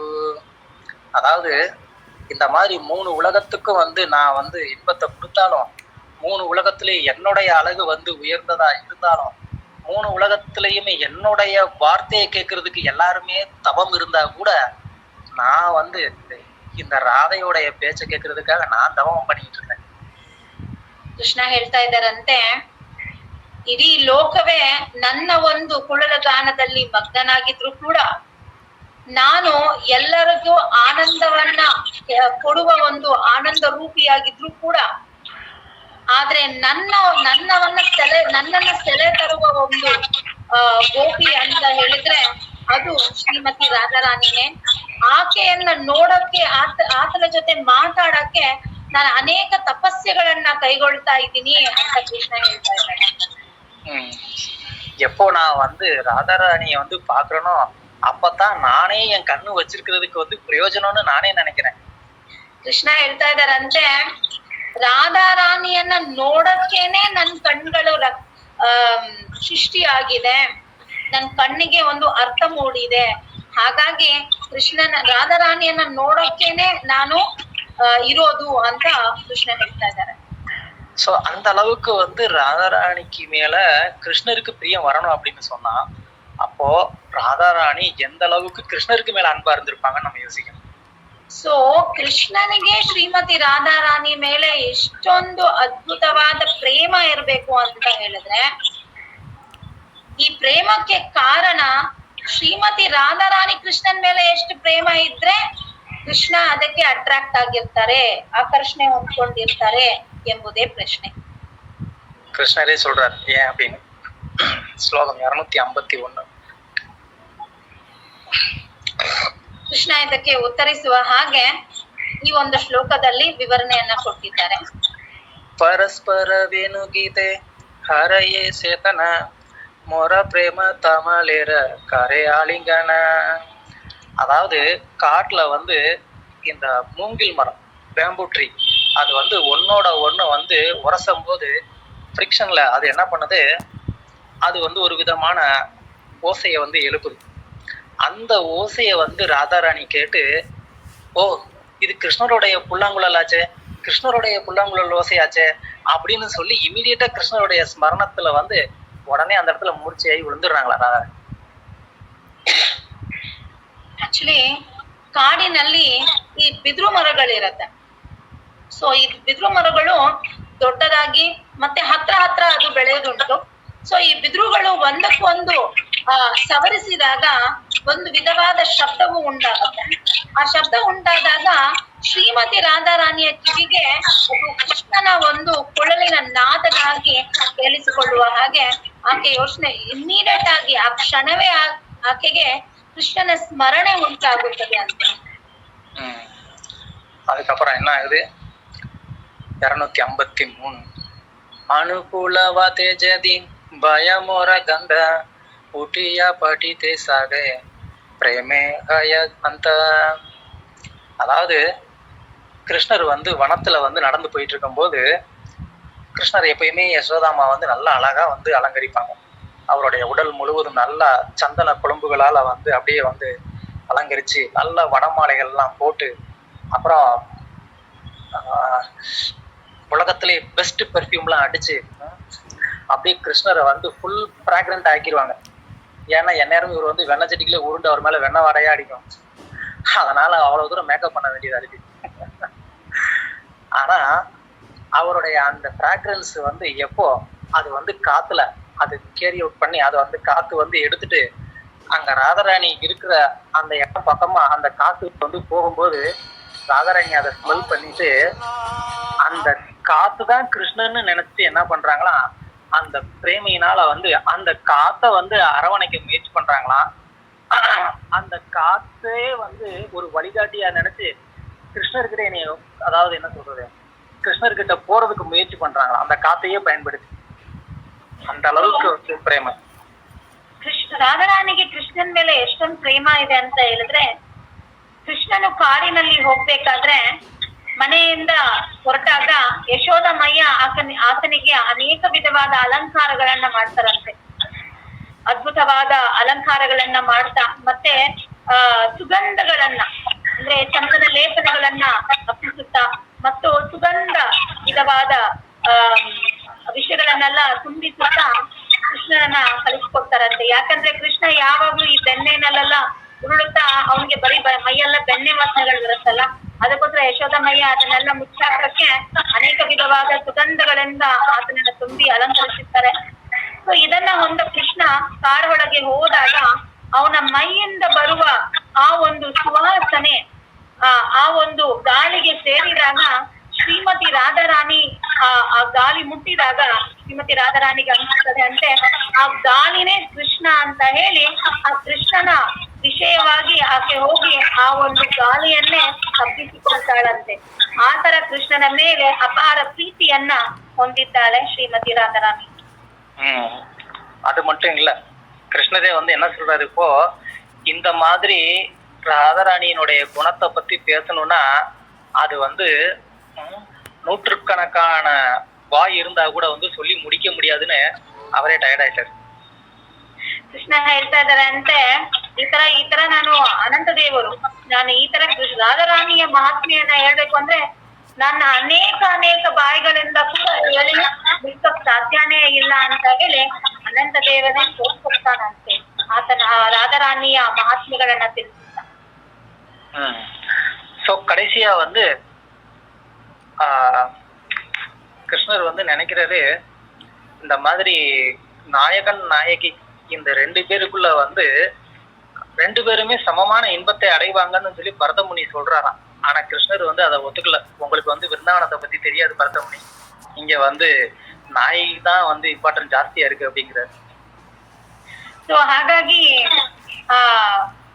ಕೃಷ್ಣ ಮತ್ತು ಅಂದ್ರೆ ನಾಯಕಿ ಮತ್ತು ನಾಯಕ ಅಂದ್ರೆ ಕೃಷ್ಣ ಮತ್ತು ರಾಧಾರಾಣಿಯಲ್ಲಿ ಪ್ರೇಮ ಭಾವ ಮಾಧುರ್ಯ ಭಾವ ಯಾವಾಗ್ಲೂ ಸಮ ಅಂತ ಹೇಳಿ ಭರತ ಮಹರ್ಷಿಗಳು ಹೇಳಿದ್ರೆ ಅದಕ್ಕೆ ಕೃಷ್ಣ ಹೇಳ್ತಾರಂತೆ, ಇಲ್ಲ ಇಲ್ಲ, ನಾಯಕಿಯ ಪ್ರೀತಿನೇ ತುಂಬಾ ಮುಖ್ಯಂತವಾಗಿರೋದು, ಉನ್ನತವಾಗಿರೋದು ಅಂತ ಹೇಳುತ್ತಾ ಕೃಷ್ಣ ನಗ್ತಾ ಇದ್ದಾರಂತೆ.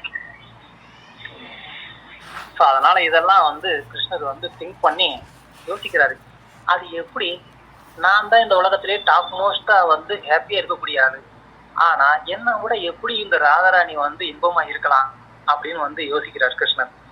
ಕೃಷ್ಣ ಯೋಚನೆ ಮಾಡ್ತಾನಂತೆ, ಎಲ್ಲರಿಗಿಂತ ಮುಖ್ಯವಾಗಿ ಎಲ್ಲರಿಗಿಂತ ಶ್ರೇಷ್ಠವಾಗಿ ಆನಂದವನ್ನ ಹೊಂದಿರುವವನು ನಾನು, ಆದ್ರೆ ನನಗಿಂತ ಆನಂದವನ್ನ ಅನುಭವಿಸುವವಳು ಶ್ರೀಮತಿ ರಾಧಾರಾಣಿ ಹೇಗಾಗತ್ ಸತ್ಯ ಅಂತ ಕೃಷ್ಣ ಯೋಚನೆ ಮಾಡ್ತಾನಂತೆ. கிருஷ்ணர் வந்து அப்புறம் ரொம்ப நேரம் யோசிச்சு அப்புறம் கண்டுபிடிச்சாரு, நம்ம கிட்ட ஏதோ ஒரு பர்டிகுலர் ஒரு ரசம் இருக்கு, அது வந்து ராதாராணியை அந்த அளவுக்கு வந்து இன்பம் அடைய செய்யுது. ಸೊ ತುಂಬಾ ಯೋಚನೆಯ ನಂತರ ಕೃಷ್ಣನಿಗೆ ಅರ್ಥವಾಯಿತು, ನನ್ನಲ್ಲಿ ಯಾವುದೋ ಒಂದು ರಸಾನುಭಾವ ಇದೆ, ಆ ರಸಾನುಭಾವವನ್ನ ರಾಧಾರಾಣಿ ಶ್ರೀಮತಿ ರಾಧಾರಾಣಿ ಅನುಭವಿಸಿರೋದ್ರಿಂದಾನೇ ಆಕೆಗೆ ಈ ಒಂದು ಉನ್ನತ ಸ್ಥಿತಿಯಾದ ಆನಂದವನ್ನ ಅನುಭವಿಸುತ್ತಿದ್ದಾಳೆ ಅಂತ ಕೃಷ್ಣನಿಗೆ ಅರ್ಥ ಆಯ್ತು. ஸோ அதனால கிருஷ்ணர் வந்து என்ன பண்ணாரு, அந்த இன்பம் என்ன அப்படிங்கிறத அவர் வந்து அந்த கிருஷ்ணருடைய ரூபத்திலே வந்து அனுபவிக்க ட்ரை பண்றாரு, பல விதமா முயற்சி பண்றாரு, ஆனா வந்து ஃபெயில் ஆயிட்டாரு எல்லாத்தையும். ಸೊ ಕೃಷ್ಣ ಶ್ರೀಮತಿ ರಾಧಾರಾಣಿ ಅವರು ಅನುಭವಿಸುವ ಆ ಉನ್ನತ ಪ್ರೇಮವನ್ನ ಕೃಷ್ಣ ದೇಹದಲ್ಲೇ ಅನುಭವಿಸಬೇಕಂತ ತುಂಬಾ ಪ್ರಯತ್ನದ ನಂತರ ಕೂಡ ಕೃಷ್ಣ ಸೋತ್ಬೋದ. அப்பதான் கிருஷ்ணர் வந்து நினைச்சாரு, இதுல வந்து நம்ம ஃபெயில் ஆயிட்டோம் அப்படின்னா நம்மள வந்து யாரும் பகவானை ஏத்துக்க மாட்டாங்களே. ಕೃಷ್ಣ ಯೋಚನೆ ಮಾಡಿದ್ರು, ಇಂಥ ಒಂದು ಆನಂದ ಸ್ಥಿತಿಯನ್ನ ನಾನು ಲಭಿಸಕ್ ಸಾಧ್ಯ ಇಲ್ಲ, ಇಂಥ ಒಂದು ಪ್ರಯತ್ನದಲ್ಲಿ ನಾನು ಸೋತೋಗ್ಬಿಟ್ನೆ ಅಂತ ಹೇಳಿದ್ರೆ ನಾನ್ ಭಗವಂತನಾಗಿ ಇರೋಕೆ ಅರ್ಥವೇ ಆಗುವುದಿಲ್ಲ ಅಂತ ಕೃಷ್ಣ ಯೋಚನೆ ಮಾಡ್ತಾನೆ. இந்த கோபியர்கள்லாம் எப்படி பக்தி பண்ணணும்னு வந்து அந்த ராக பக்தியை கத்து கொடுத்ததே நான் தான், ஆனா இது ரொம்ப டூ மச், அவங்க என்னைய விட ஆனந்தமா இருக்கிறாங்க. ಈ ಗೋಪಿಯರಿಗೆ ರಾಗಾನುವಾಗ ಭಕ್ತಿಯನ್ನ ಹೇಳ್ಕೊಟ್ಟಿದ್ದವನೇ ನಾನೇ, ಆದ್ರೆ ನನಗಿಂತ ಈ ಗೋಪಿಯರು ಈ ರಾಗಾನುಭಕ್ತಿಯಲ್ಲಿ ಉನ್ನತ ಸ್ಥಿತಿಯನ್ನ ಪಡೆದಿದ್ದಾರೆ ಅಲ್ಲ ಅಂತ ಹೇಳಿ ಕೃಷ್ಣನು ಯೋಚನೆಗೊಳ್ತಾನೆ.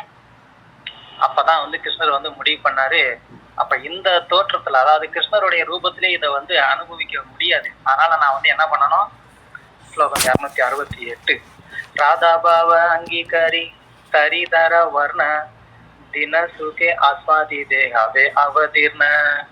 அதனால நான் வந்து ராதாராணியுடைய அந்த பாவத்தை வந்து எடுத்துக்கிறேன், அப்படின்னாதான் என்ன பண்ண முடியும், எனக்குள்ள எந்த ரசம் இருக்குங்கிறத கண்டுபிடிக்க முடியும். ஸோ அதனால ராதாராணியுடைய அந்த பாவத்தையும் அந்த அந்த ராதாராணியுடைய அந்த மேனி நிறத்தையும் அந்த கலரையும் வந்து எடுத்துக்கிட்டு நான் என்ன பண்றேன், நான் இந்த பௌதிக உலகத்துல நான் அவதாரம் பண்ண போறேன் அப்படின்னு வந்து கிருஷ்ணர் வந்து முடிவு பண்ணாராம். ಸೊ ಕೃಷ್ಣ ಇವಾಗ ತೀರ್ಮಾನ ಮಾಡಿದ್ರು, ಏನಪ್ಪಾ ಅಂತ ಹೇಳಿದ್ರೆ ಖಂಡಿತ ಕೃಷ್ಣ ರೂಪದಲ್ಲಿ ಅಂತೂ ನನಗೆ ಇದು ಸಾಧ್ಯನೇ ಇಲ್ಲ ಲಭಿಸೋದು, ಹಾಗಾಗಿ ನಾನು ರಾಧಾರಾಣಿಯ ಭಾವದಿಂದ ಹೊಂದ್ಕೊಂಡು ಮತ್ತು ರಾಧಾರಾಣಿಯ ಒಂದು ನೆರ ಅಂದ್ರೆ ಕಲರ್, ರಾಧಾರಾಣಿ ಅವರ ಬಣ್ಣದಲ್ಲಿ ನಾನು ಭೂಮಿಯ ಮೇಲೆ ಅವತರಿಸುತ್ತೇನೆ, ಆವಾಗ ಶ್ರೀಮತಿ ರಾಧಾರಾಣಿ ಅವರು ಅನುಭವಿಸುವ ಆ ಒಂದು ಪ್ರೇಮವನ್ನ ನಾನ್ ಕೂಡ ಅನುಭವಿಸಬಹುದು ಅಂತ ಕೃಷ್ಣ ತೀರ್ಮಾನ ಮಾಡಿದ್ರು. கரெக்டா அந்த நேரத்துல வந்து என்ன ஆச்சு, யுக அவதாரத்துக்கான காலமும் வந்துருச்சு. அதே நேரத்துல வந்து அத்வைத ஆச்சாரியரும் வந்து என்ன பண்ணாரு, அவர் வந்து நவதீபத்துல உட்காந்துட்டு கிருஷ்ணா வரீங்களா இல்லையான்னு கால் பண்ணிக்கிட்டே இருக்கிறாரு. ಸೊ ಹಾಗಾಗಿ ಯುಗ ಧರ್ಮದ ಪ್ರಕಾರ ಕಲಿಯುಗವು ಬಂತು, ಮತ್ತೆ ಅದ್ವೈತ ಆಚಾರ್ಯರು ತುಂಬಾ ಪ್ರಯತ್ನಗೊಳ್ಳುತ್ತಾ ಕೃಷ್ಣ ನೀನ್ ಅವತರಿಸುತ್ತಿದೆಯೇ ಇಲ್ಲ ಅಂತ ಹೇಳಿ ಕೃಷ್ಣನಿಗೆ ಆವಾಗ ಕರಿತಾ ಇದ್ರು. உடனே கிருஷ்ணன் ஆமாமா நான் டியூட்டில தவறவே மாட்டேன், நான் வந்துடுறேன் அப்படின்னு சொல்லி அவருக்கு அதாவது யுக அவதாரம் வந்துருச்சு வரணும்ன்றது அவருடைய எண்ணம் இல்ல. அவருடைய எண்ணம் என்ன, ராதாராணியினுடைய அந்த பாவத்தை வந்து எடுத்துட்டு ராதாராணி மாதிரியே அந்த இன்பத்தை அனுபவிக்கணுங்கிறது தான். பட் அந்த நேரத்துல இவர் கால் வந்துருச்சு, ஆமா அங்கதான் வந்துகிட்டு இருக்கேன் அப்படின்னு சொல்லிட்டாரு உடனே. ಸೊ ತಕ್ಷಣ ಕೃಷ್ಣನು ಏನ್ ಮಾಡಿದ್ರು, ಇದು ಅವರ ಅಂತರಂಗ ಕಾರಣವಾಗಿದ್ರು ಕೂಡ ಅದ್ವೈತ ಆಚಾರ್ಯರು ಪ್ರತಿಯೊಂದು ಸತಿ ಕರೀತಾ ಇರ್ಬೇಕಾದ್ರೂ ಕೃಷ್ಣ ಸರಿ ಇದೇ ಸರಿಯಾದ ಸಮಯ ಅಂತ ಹೇಳಿ ಕೃಷ್ಣನು ಕೂಡ ಇರು ನಾನು ಬರ್ತಾ ಇದ್ದೀನಿ ಅಂತ ಹೇಳಿ ಅದ್ವೈತ ಆಚಾರ್ಯರಿಗೆ ತಿಳಿಸುತ್ತಾ ಕೃಷ್ಣ ಚೈತನ್ಯ ಮಹಾಪ್ರಭುಗಳಾಗಿ ಬರ್ಬೇಕಾಗಿತ್ತು. சோ அதனால சைத்தன்ய மகாபிரபுவா கிருஷ்ணர் அவதாரம் பண்ணதுக்கு பின்னாடி இவ்வளவு தூரம் வந்து காரணங்கள் இருக்கு. ಸೊ ಕೃಷ್ಣ ಚೈತನ್ಯ ಮಹಾಪ್ರಭುಗಳಾಗಿ ಅವತರಿಸಬೇಕಂದ್ರೆ ಇಷ್ಟು ಕಾರಣಗಳನ್ನ ನಾವು ಚೈತನ್ಯ ಚರಿತಾಮೃತದಲ್ಲಿ ನೋಡಬಹುದು. அது மட்டும் இல்லாம இப்போ கிருஷ்ணர் சைத்தன்ய மகாபிரபுவா வந்து எந்த ஆனந்தத்தை அனுபவிக்கணும்னு விருப்பப்பட்டாரோ அந்த ஆனந்தத்தை என்ன பண்றாரு, பாத்திர அபாத்திர உபாத்திர அப்படின்னு சொன்னா குவாலிஃபைடு பர்சன், அன்குவாலிஃபைடு பர்சன், இல்ல மோஸ்ட் அன்குவாலிஃபைடு, யாரு பத்தியுமே கவலைப்படாம எல்லாருக்குமே என்ன பண்ணாரு, ஃப்ரீ ஹோம் டெலிவரி பண்ணாரு. ಸೊ ಕೃಷ್ಣ ಚೈತನ್ಯ ಮಹಾಪ್ರಭುಗಳಾಗಿ ಬಂದಾಗ ಅವರು ಈ ಒಂದು ಅನನ್ಯ ಭಕ್ತಿಯನ್ನ ಎಲ್ಲರಿಗೂ ಹಂಚಿದ್ರು. ಪಾತ್ರ ಅಪಾತ್ರ ಉಪಾತ್ರ ಅಂದ್ರೆ ಅನ್ಕ್ವಾಲಿಫೈಡ್ ಅಂದ್ರೆ ಯಾವುದಕ್ಕೂ ಅರ್ಹತೆನೇ ಇಲ್ಲ, ಅತ್ಯಂತ ಅರ್ಹತೆ ಇಲ್ಲದವರು, ತುಂಬಾ ಕೆಳಮಟ್ಟದಲ್ಲಿ ಇರುವವರು ಅಂತ ಹೇಳಬಹುದು. ಅಂತವರಿಗೂ ಕೂಡ ಈ ಒಂದು ಪ್ರೇಮ ಭಕ್ತಿಯನ್ನ ನೀಡ್ಬೇಕು ಅಂತ ಶ್ರೀ ಚೈತನ್ಯ ಮಹಾಪ್ರಭುಗಳು ಕೃಷ್ಣನ ಅವತಾರವಾಗಿ ಬಂದಿದ್ರು. அதே அந்த ராதாராணி அடையக்கூடிய அந்த பிரேம ஆனந்தம், பிரேம நிலையில அடையக்கூடிய அந்த ஆனந்தத்தை சைத்தன்ய மகாபிரபு நமக்கு இந்த நாம சங்கீர்த்தனத்திலேயே நமக்கு வந்து கொடுத்திருக்கிறார்.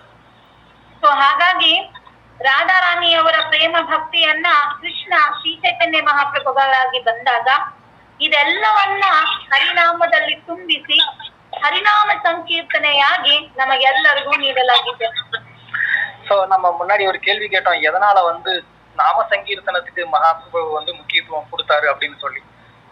ಮುಂಚೆ ನಾವು ಒಂದು ಪ್ರಶ್ನೆ ಕೇಳಿದ್ವಿ, ಯಾಕೆ ಶ್ರೀ ಚೈತನ್ಯ ಮಹಾಪ್ರಭುಗಳು ಹರಿನಾಮಕ್ಕೆ ಇಷ್ಟೊಂದು ಮಹಾತ್ಮ್ಯ ಮತ್ತು ಮುಖ್ಯತ್ವವನ್ನ ನೀಡ್ತಾ ಇದ್ದಾರೆ ಅಂತ.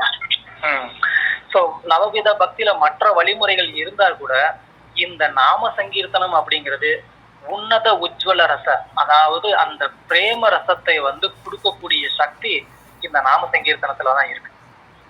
ಏನೇ 9 ವಿಧವಾದ ನವನಿಧ ಭಕ್ತಿ ಇದ್ರೂ ಕೂಡ ಹರಿನಾಮವೇ ಉತ್ತಮವಾದದ್ದು. ಸೊ ಉಜ್ವಲ ನೀನಾಮನಿ ಅಂತ ಹೇಳ್ತಾ ಇದ್ದಾರೆ, ಅಂದ್ರೆ ಅದಕ್ಕಿಂತ ಉತ್ತಮ ಯಾವುದು ಇಲ್ಲ ಅಂತ ಇಲ್ಲಿ ತಿಳಿಸ್ತಾ ಇದ್ದಾರೆ.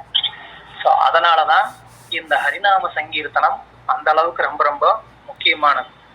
ಸೊ ಅದಕ್ಕೋಸ್ಕರನೇ ಹರಿನಾಮ ಸಂಕೀರ್ತನ ಎಲ್ಲದಕ್ಕಿಂತ ತುಂಬಾ ಅತ್ಯಂತ ಮುಖ್ಯತ್ವವಾಗಿರೋದು ಅಂತ ಹೇಳಲಾಗಿದೆ. ஓகே, ஸோ இதுதான் வந்து சைத்தன்ய மகாபிரபு அவதரிப்பதற்கான காரணம். ಸೊ ಇದೇ ಶ್ರೀ ಚೈತನ್ಯ ಮಹಾಪ್ರಭುಗಳು ಅವತರಿಸಿಕೊಳ್ಳೋಕೆ ಕಾರಣವಾಗಿದೆ. ஓகே, ஸோ சைத்தன்ய மகாபிரபு பிறந்து வளர்ந்து பண்ண எல்லா லீலைகளும் நமக்கு வந்து தெரியும், இல்ல அதை நம்ம மற்ற வகுப்புகள்ல வந்து கேட்கலாம். ಚೈತನ್ಯ ಮಹಾಪ್ರಭುಗಳು ಅವರ ಜನನ ಮತ್ತು ಅನೇಕ ಲೀಲೆಗಳನ್ನ ನಾವು ಇನ್ನೊಂದು ಕ್ಲಾಸ್ ಅಲ್ಲಿ ಕೇಳೋಣ. ஓகே, ஸோ இந்த சிஷ்டாஷ்டகம் அப்படிங்கிறத சைத்தன்ய மகாபிரபு எப்ப சொன்னாரு, யாருக்கு சொன்னாரு? ಈ ಶಿಷ್ಟಾಷ್ಟಕವನ್ನ ಶ್ರೀ ಚೈತನ್ಯ ಮಹಾಪ್ರಭುಗಳು ಯಾವಾಗ ಹೇಳಿದ್ರು ಮತ್ತು ಯಾರಿಗೆ ಹೇಳಿದ್ರು ಎಂಬುದನ್ನ ತಿಳಿದುಕೊಳ್ಳೋಣ. ஸோ ஸ்ரீ சைத்தன்ய சரிதாமிர்தத்துல அந்திய லீலா, கடைசி லீலை, அதாவது அந்திய லீலையில வந்து 20வது அத்தியாயம், அதுதான் கடைசி அத்தியாயம். அந்த அத்தியாயத்துடைய பேரே வந்து சிஷ்டாஷ்டக பிரார்த்தனைகள் அப்படின்றதுதான் அந்த அத்தியாயத்துடைய பேரு. ಚೈತನ್ಯ ಚರಿತಾಮೃತದಲ್ಲಿ ಅಂತ್ಯ ಲೀಲೆಯಲ್ಲಿ ಲಾಸ್ಟ್ ಆಗಿ ಹೇಳಲ್ಪಟ್ಟಿರುವ ಬೋಧನೆಗಳು, ಚೈತನ್ಯ ಮಹಾಪ್ರಭುಗಳವರ ಬೋಧನೆಗಳು ಅಂತ ಹೇಳುವ ಅಧ್ಯಾಯ 20ನಲ್ಲಿ ಶಿಷ್ಟಾಷ್ಟಕಂ ಅಂತ ಹೇಳಲಾಗಿದೆ. ಸೊ ಅದೇ ಚೈತನ್ಯ ಚರಿತಾಮೃತದ ಕೊನೆಯಾಗಿದೆ. ஸோ சைத்தன்ய மகாபிரபு சந்நியாசம் ஏற்றதுக்கு அப்புறமா அவங்க வந்து என்ன பண்ணாங்க, ஒரு 6 வருட காலம் வந்து தென்னிந்திய யாத்திரையெல்லாம் போனாங்க. ಶ್ರೀ ಚೈತನ್ಯ ಮಹಾಪ್ರಭುಗಳು ಸನ್ಯಾಸ ಪಡೆದ ನಂತರ ಅವರು ಒಂದು 6 ವರ್ಷಗಳು ದಕ್ಷಿಣ ಭಾರತಕ್ಕೆ ಬಂದಿದ್ರು. அதுக்கப்புறமா அவர் வந்து 18 வருடங்கள் அவர் வந்து பூரி ಕ್ಷೇತ್ರத்துல மட்டுமே தான் இருந்தாரு, எங்கேயுமே போகல. ಅದಕ್ಕಿಂತ ಮುಂಚಿತ ಕೂಡ ಭಗವಂತ 8 ವರ್ಷಗಳು ಜಗನ್ನಾಥ್ ಪುರಿಯಲ್ಲೇ ಕಳೆದರು. ಅವರು ಜಗನ್ನಾಥ್ ಪುರಿಯಿಂದ ಬಿಟ್ಟು ಅವರು ಎಲ್ಲೂ ಹೊರಗಡೆ ಹೋಗ್ಲೇ ಇಲ್ಲ. 18 வருஷம் ಅದಕ್ಕೆ. 18 ವರ್ಷ. ஓகே. ஸோ அந்த மாதிரி சைத்தன்ய மகாபிரபு நம்ம பார்க்கலாம். சைத்தன்ய மகாபிரபுடைய லீலைகள் வந்து ஆதி லீலை, மத்திய லீலை, அந்திய லீலைன்னு 3 பகுதியா பிரிக்கப்பட்டிருக்கு. ಚೈತನ್ಯ ಚರಿತಾಮೃತ ಬಂದು 3 ವಿಭಾಗಗಳನ್ನಗೊಂಡಿದೆ. ಒಂದು ಆದಿಲೀಲಾ, ಮತ್ತೆ ಮಧ್ಯಲೀಲಾ ಮತ್ತು ಅಂತ್ಯಲೀಲಾ. அதுல வந்து நம்ம மத்திய லீலையில வந்து பார்க்கலாம், சைத்தன்ய மகாபிரபு வந்து நிறைய பேருக்கு வந்து பிரச்சாரம் பண்ணுவாரு. நம்ம காசியில போய் மகாபிரபு பிரச்சாரம் பண்ணதை பார்க்கலாம், வாரணாசியில பிரச்சாரம் பண்ணதை பார்க்கலாம். ஜெகநாத் புரிக்கு வந்ததுக்கு அப்புறமா கூட சர்வபௌம பட்டாச்சாரியருக்கு வந்து பிரச்சாரம் பண்றாரு. இந்த மாதிரி எல்லாம் பிரச்சாரங்கள் பண்ணதெல்லாம் அந்த ಲೀಲೆಗೆಲ್ಲ ಮಧ್ಯ ಲೀಲೆயில வருது. ಸೊ ಹಾಗಾಗಿ ನೋಡಿದ್ರೆ ಚೈತನ್ಯ ಚರಿತಾಮೃತದ ಮಧ್ಯ ಲೀಲೆಯಲ್ಲಿ ಭಗವಂತ ಆದ ಶ್ರೀ ಚೈತನ್ಯ ಮಹಾಪ್ರಭು ಕಾಶಿಯಲ್ಲಿ ಹೋಗಿ ಅನೇಕ ಮಂದಿ ಮಾಯಾವಾದಿಗಳಿಗೆ ಹೇಗೆ ಅವರು ಪ್ರಚಾರ ಮಾಡಿದ್ರು, ನಂತರ ಅವರು ಪೂರಿಗೆ ಬಂದಾಗ ಸರ್ವಭೌಮ ಭಟ್ಟಾಚಾರ್ಯ ಎಂಬ ಮಾಯಾವಾದಿಯನ್ನ ಕೂಡ ಅವರು ಹೇಗೆ ಭಕ್ತನಾಗಿಸಿದ್ರು ಅಂತ ಹೇಳಿ ಅವರ ಪ್ರಚಾರವನ್ನ ತಿಳಿಸಿಕೊಳ್ಳಲಾಗಿದೆ. ஆனா சைத்தன்ய மகாபிரபு தன்னுடைய இறுதி காலத்துல வந்து இந்த மாதிரி பிரச்சாரங்கள்லாம் பண்றத வந்து நிறுத்திட்டு அவர் வந்து என்ன பண்ணாரு, முழுவதுமா அவர் வந்து தனக்குள்ளேயே வந்து இந்த பக்தியின் ஆனந்தத்தை அவர் வந்து அதை ಅನುಭವಿக்கிறதுக்காக அவர் எப்போதுமே தனிமையிலே இருந்தார். ಮತ್ತೆ ಮಧ್ಯಲೀಲವನ್ನ ಮುಗಿಸುತ್ತಾ ಅಂತ್ಯಲೀಲೆಗೆ ಬಂದಾಗ ಅಲ್ಲಿ ಚೈತನ್ಯ ಮಹಾಪ್ರಭುಗಳು ಪ್ರಚಾರವನ್ನ ನಿಲ್ಲಿಸಿ ಅವರು ತನ್ನೊಟ್ಟಿಗೆ ತಾನೇ ಏಕಾಂತದಲ್ಲಿ ಪ್ರೇಮ ರಸವನ್ನ ಅನುಭವಿಸಕ್ಕೆ ಸ್ಟಾರ್ಟ್ ಮಾಡಿದ್ರು. ஸோ அவர் கூட ரொம்ப குறிப்பிட்ட நெருங்கிய சகாக்கள் மட்டும்தான் இருப்பாங்க. ராமானந்தராயர், அப்புறமா வந்து ஸ்வரூப் தாமோதர், அந்த மாதிரி சில குறிப்பிட்ட பக்தர்கள் மட்டும்தான் இருப்பாங்க. அவங்களோட வந்து சைத்தன்ய மகாபிரபு கீத கோவிந்தம் அது படிப்பாரு. அது மாதிரி சில பிரார்த்தனைகள் இருக்கு. அது மாதிரி இந்த சிஷ்டாஷ்டகத்தையும் அவங்க மத்தியில தான் வந்து ಚೈತನ್ಯ ಮಹಾಪ್ರಭು படிப்பாரு. ಸೊ ಏಕಾಂತದಲ್ಲಿ ಇರ್ಬೇಕಾದ್ರೆ ತುಂಬಾ ಕಡಿಮೆ ಭಕ್ತರನ್ನ ಮಾತ್ರ ಅವರು ಸೇರಿಸಿಕೊಂಡಿದ್ರು ಚೈತನ್ಯ ಮಹಾಪ್ರಭು. ಅದರಲ್ಲಿ ರಾಮಾನಂದ ರಾಯ ಮತ್ತು ಸ್ವರೂಪ್ ದಾಮೋದರ್ ಇವರ ಮಧ್ಯದಲ್ಲೇ ಅವರು ಯಾವಾಗ್ಲೂ ಶಿಷ್ಟಾಷ್ಟಗಳನ್ನ ಹೇಳಿದ್ದಾರೆ. ஸோ அந்த மாதிரி வந்து சைத்தன்ய மகாபிரபு முழுவதுமா அந்த ஆன்மீக பரவச நிலையை அனுபவிக்கிறதுக்காக அவர் வந்து இருக்கிற நேரத்துல பிரச்சாரங்கள் எதுவும் அவர் வந்து பண்ணல. ಚೈತನ್ಯ ಮಹಾಪ್ರಭುಗಳು ಯಾವಾಗ ಈ ಒಂದು ಪ್ರೇಮ ಭಾವದಲ್ಲಿ ಇದ್ರೋ ಆವಾಗ ಅವರು ಪ್ರಚಾರ ಮಾಡುವ ಒಂದು ವಿಷಯವನ್ನ ಬಿಟ್ಟಿದ್ರು. ஒரு தடவை வந்துட்டு ரகுநாத பட்ட கோஸ்வாமி அவர் வந்து ಚೈತನ್ಯ ಮಹಾಪ್ರಭು பாக்குறதுக்காக பூரி வந்திருந்தார். ಒಂದ್ಸತಿ ರಘುನಾಥ ಭಟ್ಟ ಗೋಸ್ವಾಮಿ ಅವರು ಶ್ರೀ ಚೈತನ್ಯ ಮಹಾಪ್ರಭುಗಳನ್ನ ನೋಡಕ್ಕೋಸ್ಕರ ಜಗನ್ನಾಥ್ ಪುರಿಗೆ ಬಂದಿದ್ರು. அப்போ அவர் கூட இன்னொரு நபர் வந்திருந்தாரு. ಅವರ ಜೊತೆ ಇನ್ನೊಬ್ರು ಕೂಡ ಬಂದಿದ್ರು. அவர் பாக்குறதுக்கு வெளிப்புறமா வந்து பக்தர் மாதிரி இருப்பாரு. ಅವರು ನೋಡಕ್ಕೆ ಹೊರಗಡೆ ಭಕ್ತನಾಗಿ ಕಾಣಿಸ್ಕೊಳ್ತಿದ್ರು. ஆனா உள்ளுக்குள்ள வந்த அவர் வந்து ஒரு மாயாவாதி. ಮತ್ತೆ ಅವರನ್ನ ಒಳಗಡೆ ನೋಡ್ಬೇಕಂದ್ರೆ ಅಂದ್ರೆ ಅಂತರಾಳದಲ್ಲಿ ಅವರು ಭಕ್ತನಲ್ಲ, ಅವರು ಒಬ್ಬ ಮಾಯವಾಗಿ ಆಗಿದ್ರು. சோ அதனால மகாபிரபு வந்து அவர் கூட வந்து சரியா பேசவே இல்லை. ಸೊ ಅವಾಗ ಚೈತನ್ಯ ಮಹಾಪ್ರಭುಗಳು ಆತನೊಟ್ಟಿಗೆ ಸರಿಯಾದ ಮಾತುಕತೆಗಳನ್ನ ಮಾಡಲಿಲ್ಲ. அதுக்கு 2 காரணம் இருக்கு. ಅದಕ್ಕೆ 2 ಕಾರಣಗಳಿದೆ. ஒண்ணு வந்து ಚೈತನ್ಯ ಮಹಾಪ್ರಭು ಮೊದಲ அந்த மாதிரி பிரச்சாரம் பண்ணக்கூடிய ஒரு மனநிலையில இல்ல. ಒಂದು ಅವರು ಪ್ರಚಾರ ಮಾಡಬೇಕಾಗಿರುವ ಮನಸ್ಥಿತಿಯಲ್ಲಿ ಇರ್ಲಿಲ್ಲ, ಒಂದು ಕಾರಣ. இன்னொன்னு, அந்த மாதிரியான ஒரு மாயாவாதியோடைய சங்கம் அந்த பக்தியை வந்து கலங்கப்படுத்தும் அப்படிங்கறதுனாலயும் மகாபிரபு அந்த ಮಾಯಾವಾದಿ கிட்ட பேசலாம். ಇನ್ನೊಂದು ಕಾರಣ ಏನಪ್ಪಾ ಅಂದ್ರೆ, ಈ ಮಾಯಾವಾದಿಗಳೊಟ್ಟಿಗೆ ಮಾತನಾಡಿ ಅವರ ಒಂದು ಭಕ್ತಿಯನ್ನ ಅವ್ರು ಕೆಡಿಸ್ಕೊಳಕ್ಕೆ ಇಷ್ಟಪಡ್ಲಿಲ್ಲ. அதனால பக்தர்கள் வந்து ரொம்ப கவனமா இருக்கணும். ஏன்னா மாயாவாதிகளும் ஆல்மோஸ்ட் பாக்குறதுக்கு பக்தர்கள் மாதிரிதான் இருப்பாங்க. அதுவும் இன்னைக்கு நம்ம பார்க்கலாம், நிறைய பேர் கோபிச்சந்திரன் வச்சுட்டுலாம் இருப்பாங்க. ಸೊ ಹಾಗಾಗಿ ನಾವು ಭಕ್ತರೆಲ್ಲ ತುಂಬಾ ಜಾಗೃತೆಯಿಂದ ಇರ್ಬೇಕು. ಯಾಕೆಂತ ಹೇಳಿದ್ರೆ ಭಕ್ತನ ವೇಷದಲ್ಲಿ ಅನೇಕ ಮಂದಿ ಮಾಯಾವಾದಿಗಳನ್ನ ನಾವು ನೋಡಬಹುದು. ಅವರು ಇಟ್ಕೊಂಡಿರ್ತಾರೆ, ನೋಡಕ್ಕೆ ಭಕ್ತನಾಗಿ ಕಾಣಿಸಿಕೊಂಡ್ರು ಕೂಡ ಅವರ ಅಂತರಾಳದಲ್ಲಿ ಅವರು ಮಾಯಾವಾದಿಗಳಾಗಿರ್ತಾರೆ. அவங்களும் வந்து பகவானுடைய நாமத்தை சொல்லுவாங்க. ಅವ್ರು ಕೂಡ ಭಗವಂತ ನಾಮಸ್ಮರಣೆ ಮಾಡ್ತಾರೆ. சோ பாக்குறதுக்கு நமக்கு அவங்க பக்தர் மாதிரியே தெரிவாங்க. ನೋಡಕ್ಕೆ ಅವರು ಭಕ್ತರ ತರಾನೇ ಕಾಣಿಸ್ಕೊಳ್ತಾರೆ. பட் ஆனா உள்ளுக்குள்ள அவங்களுடைய எண்ணம் என்னன்னா, பகவான்ங்கிறவருக்கு ரூபம் இல்ல அப்படிங்கறது அவங்களுடைய எண்ணம். ಆದ್ರೆ ಅವರ ಒಂದು ಮನಸ್ಥಿತಿ ಏನಪ್ಪಾ ಅಂತ ಹೇಳಿದ್ರೆ, ಅವರಿಗೆ ಭಗವಂತನಿಗೆ ರೂಪವಿಲ್ಲ ಎಂಬುದೇ ಅವರ ಅರ್ಥವಾಗಿದೆ. ಅವರು ಅರ್ಥ ಮಾಡ್ಕೊಂಡಿದ್ದು ಅಷ್ಟೇ. சோ அதனால அந்த மாதிரியான ஒரு பக்தர்கள் கூட நம்ம சேர்ந்தோம் அப்படின்னு சொன்னா அப்ப நம்மளுடைய உணர்வும் வந்து பாதிக்கப்படும். ಅಂತ ವ್ಯಕ್ತಿಗಳ ಜೊತೆ ನಾವು ಸಂಬಂಧಗೊಂಡಿದ್ರೆ ನಮ್ಮ ಒಂದು ಭಕ್ತಿ ಕೂಡ ನಾಶವಾಗುತ್ತೆ.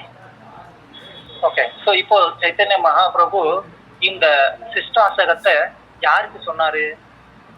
ಸೊ ಈ ಶಿಷ್ಟಾಷ್ಟಕವನ್ನ ಚೈತನ್ಯ ಮಹಾಪ್ರಭುಗಳು ಯಾರಿಗೆ ತಿಳಿಸಿದರು? ಯಾರಿಗಾದ್ರೂ ಬದಲು தெரியுமா? ಯಾರಿಗಾದ್ರೂ ಉತ್ತರ ಗೊತ್ತಿದೆಯೇ?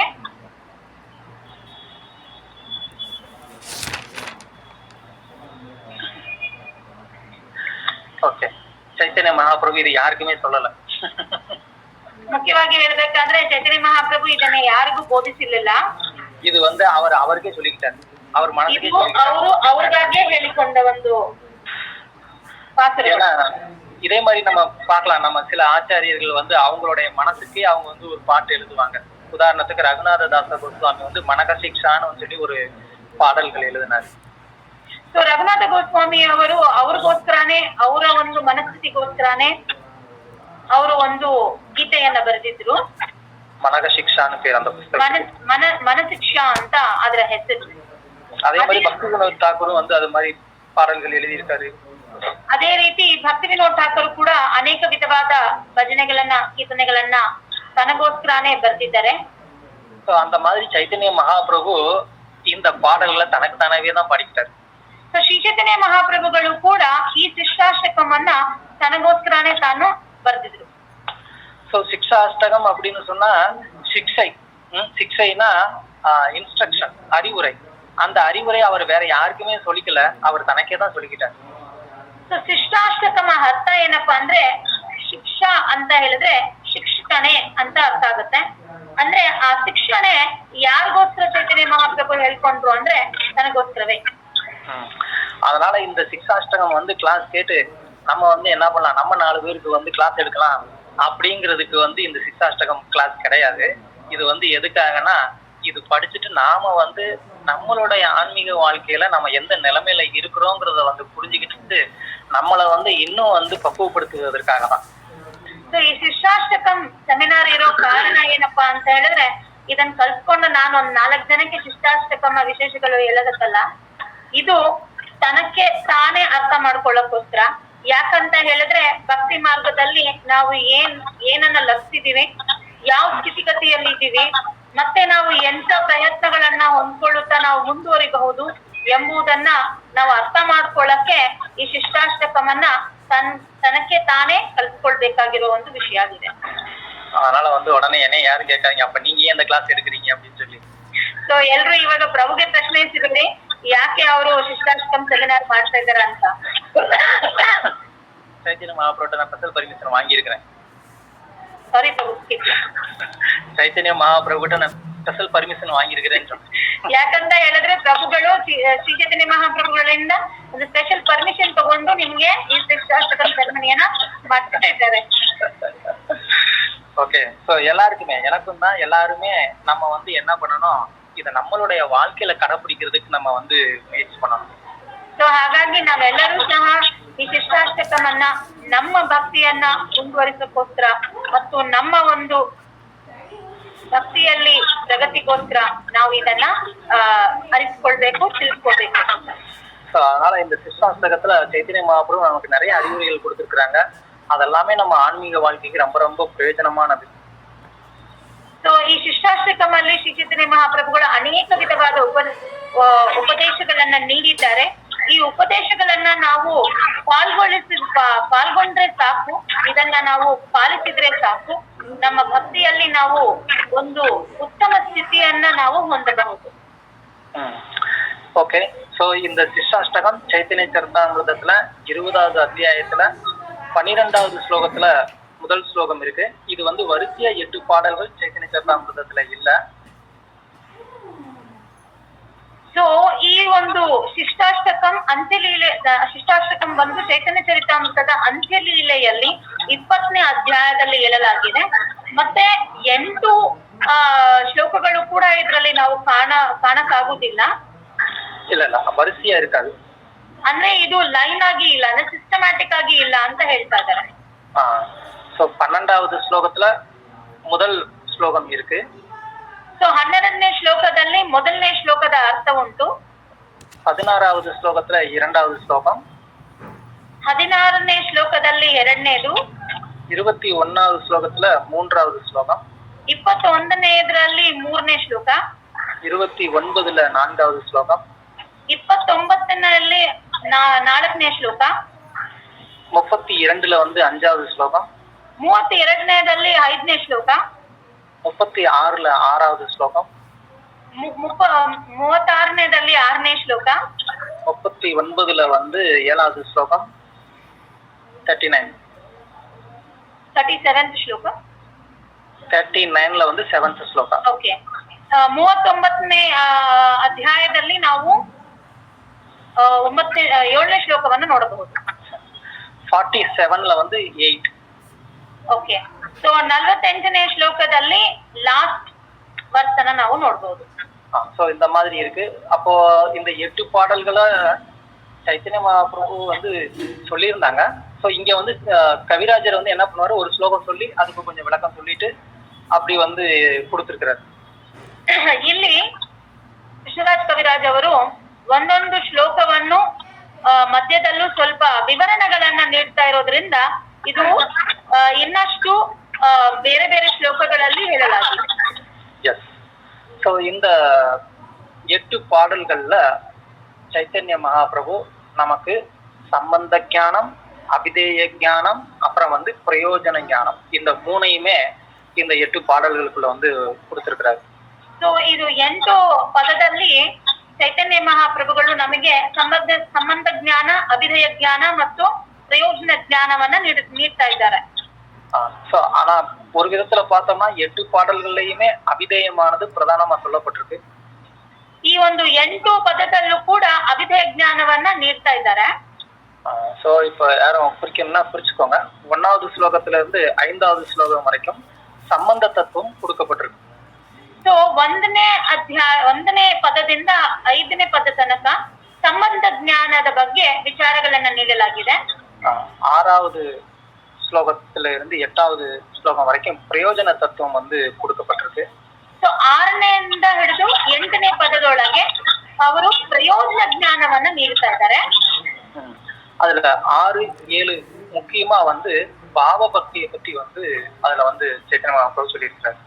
ಸೊ 6 ಮತ್ತು 7ನೇ ಪದದಲ್ಲಿ ಚೈತನ್ಯ ಮಹಾಪ್ರಭುಗಳು ಪ್ರೇಮ ಭಕ್ತಿ ಭಾವವನ್ನ ತಿಳಿಸ್ಕೊಡ್ತಾ ಇದ್ದಾರೆ.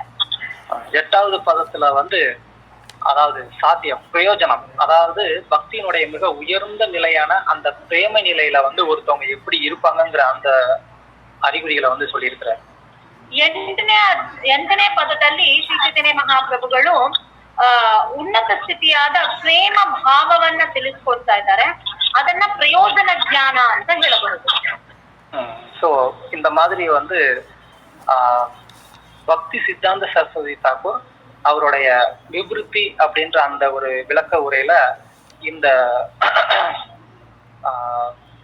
இந்த விளக்கமானது பக்தி சித்தாந்த சரஸ்வதி தாக்கூர்னால கொடுக்கப்பட்டது. பிரபு கொஞ்சம் ரிப்பீட் பண்ணுங்க. அதாவது இந்த விளக்கம் இருக்கு இல்லையா, அதாவது இந்த ஸ்லோகங்கள்ல இது சொல்லப்பட்டிருக்குன்னு சொல்லி ಇದು ಒಂದು ಭಕ್ತಿ ಸಿದ್ಧಾಂತ ಸರಸ್ವತಿ ಠಾಕೂರ್ನಾಲ ಕೊಡಕಪಟ್ಟದ್ದು. ಸೊ ಈ ವಿವರಣೆಗಳು ಇವಾಗ ಇಲ್ಲಿ ತನಕ ಹೇಳಿದ ವಿವರಣೆಗಳೆಲ್ಲವೂ ಯಾವ ಶ್ಲೋಕ ಯಾವುದನ್ನ ಗುರುತಿಸ್ತಿದೆ ಅಂತ ಹೇಳೋದು ಈ ಒಂದು ವಿಷಯವನ್ನ ತಿಳಿಸಿಕೊಟ್ಟಿದ್ದವರು ಭಕ್ತಿ ಸಿದ್ಧಾಂತ ಸರಸ್ವತಿ ಠಾಕೂರ್ ಅವರು. ஸோ அதனால இந்த சிக்ஷாஷ்டக பாடல்களை வந்து நம்ம படிக்கிறதன் மூலமா நம்ம வந்து கம்ப்ளீட்டா வந்து நாம தத்துவத்தை வந்து நம்ம வந்து புரிஞ்சுக்க போறோம். ಸೊ ಈ ಶಿಷ್ಟಾಷ್ಟಕವನ್ನ ನಾವು ತಿಳಿದುಕೊಂಡಿದಾಗ ನಮಗೆ ನಾಮ ತತ್ವವನ್ನ ಅರಿತುಕೊಳ್ಳಕ್ಕೆ ತುಂಬಾ ಸುಲಭವಾಗಿರುತ್ತೆ. ஸோ நாமமானது எப்படி நம்முடைய வாழ்க்கையில பௌதிக துன்பத்தை போக்கி ஆன்மீகமான இன்பத்தை கொடுத்து நம்மளை வந்து பிரேமை நிலை வரைக்கும் எப்படி நம்மளை வந்து கூட்டிட்டு போகுது அப்படிங்கிற அந்த ஒரு டிராவல், அந்த ஒரு பயணத்தை சைத்தன்ய மகாபிரபு இந்த 8 பாடல்கள்ல வந்து அமைச்சிருக்கிறார்.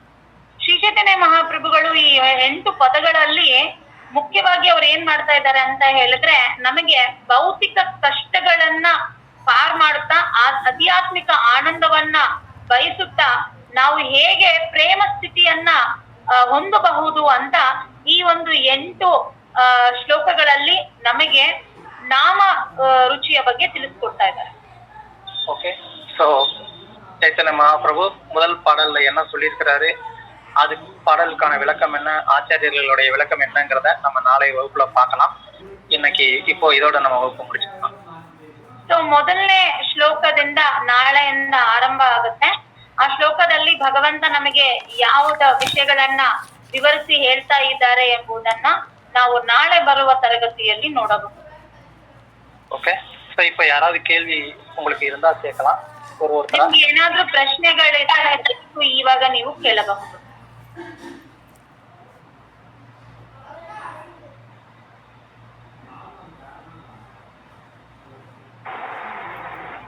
பிரபுஜி நமஸ்காரம்.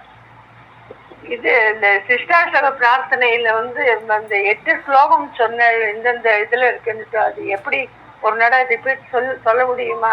அதை குறிச்சுக்க முடியல. அதுல அது சொல்றதும் எனக்கு புரியல, அது எப்படி இது பண்றதுன்னு தெரியல. ஹரே கிருஷ்ணா பிரபு, உங்க வாய்ஸ் கேட்கல பிரபு. கேட்கல, வாய்ஸ் கேட்கல.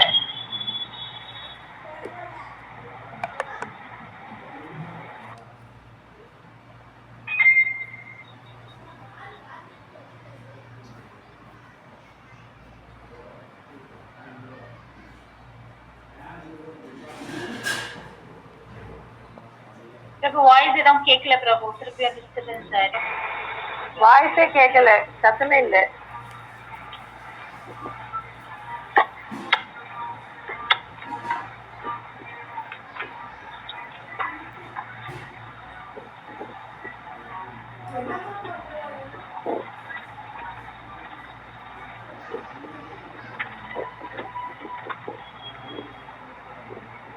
ஹரே கிருஷ்ணா கேட்கல பிரபு. கேட்கல பிரபு.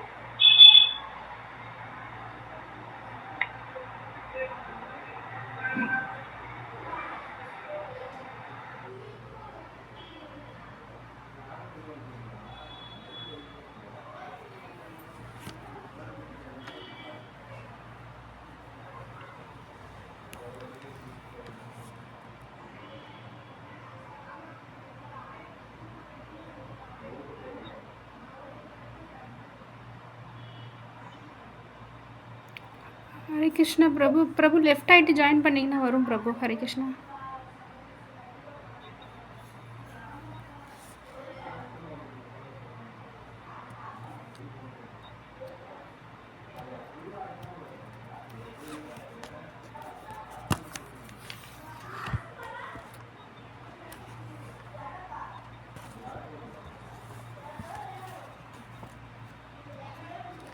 கேட்கலைங்க பிரபு.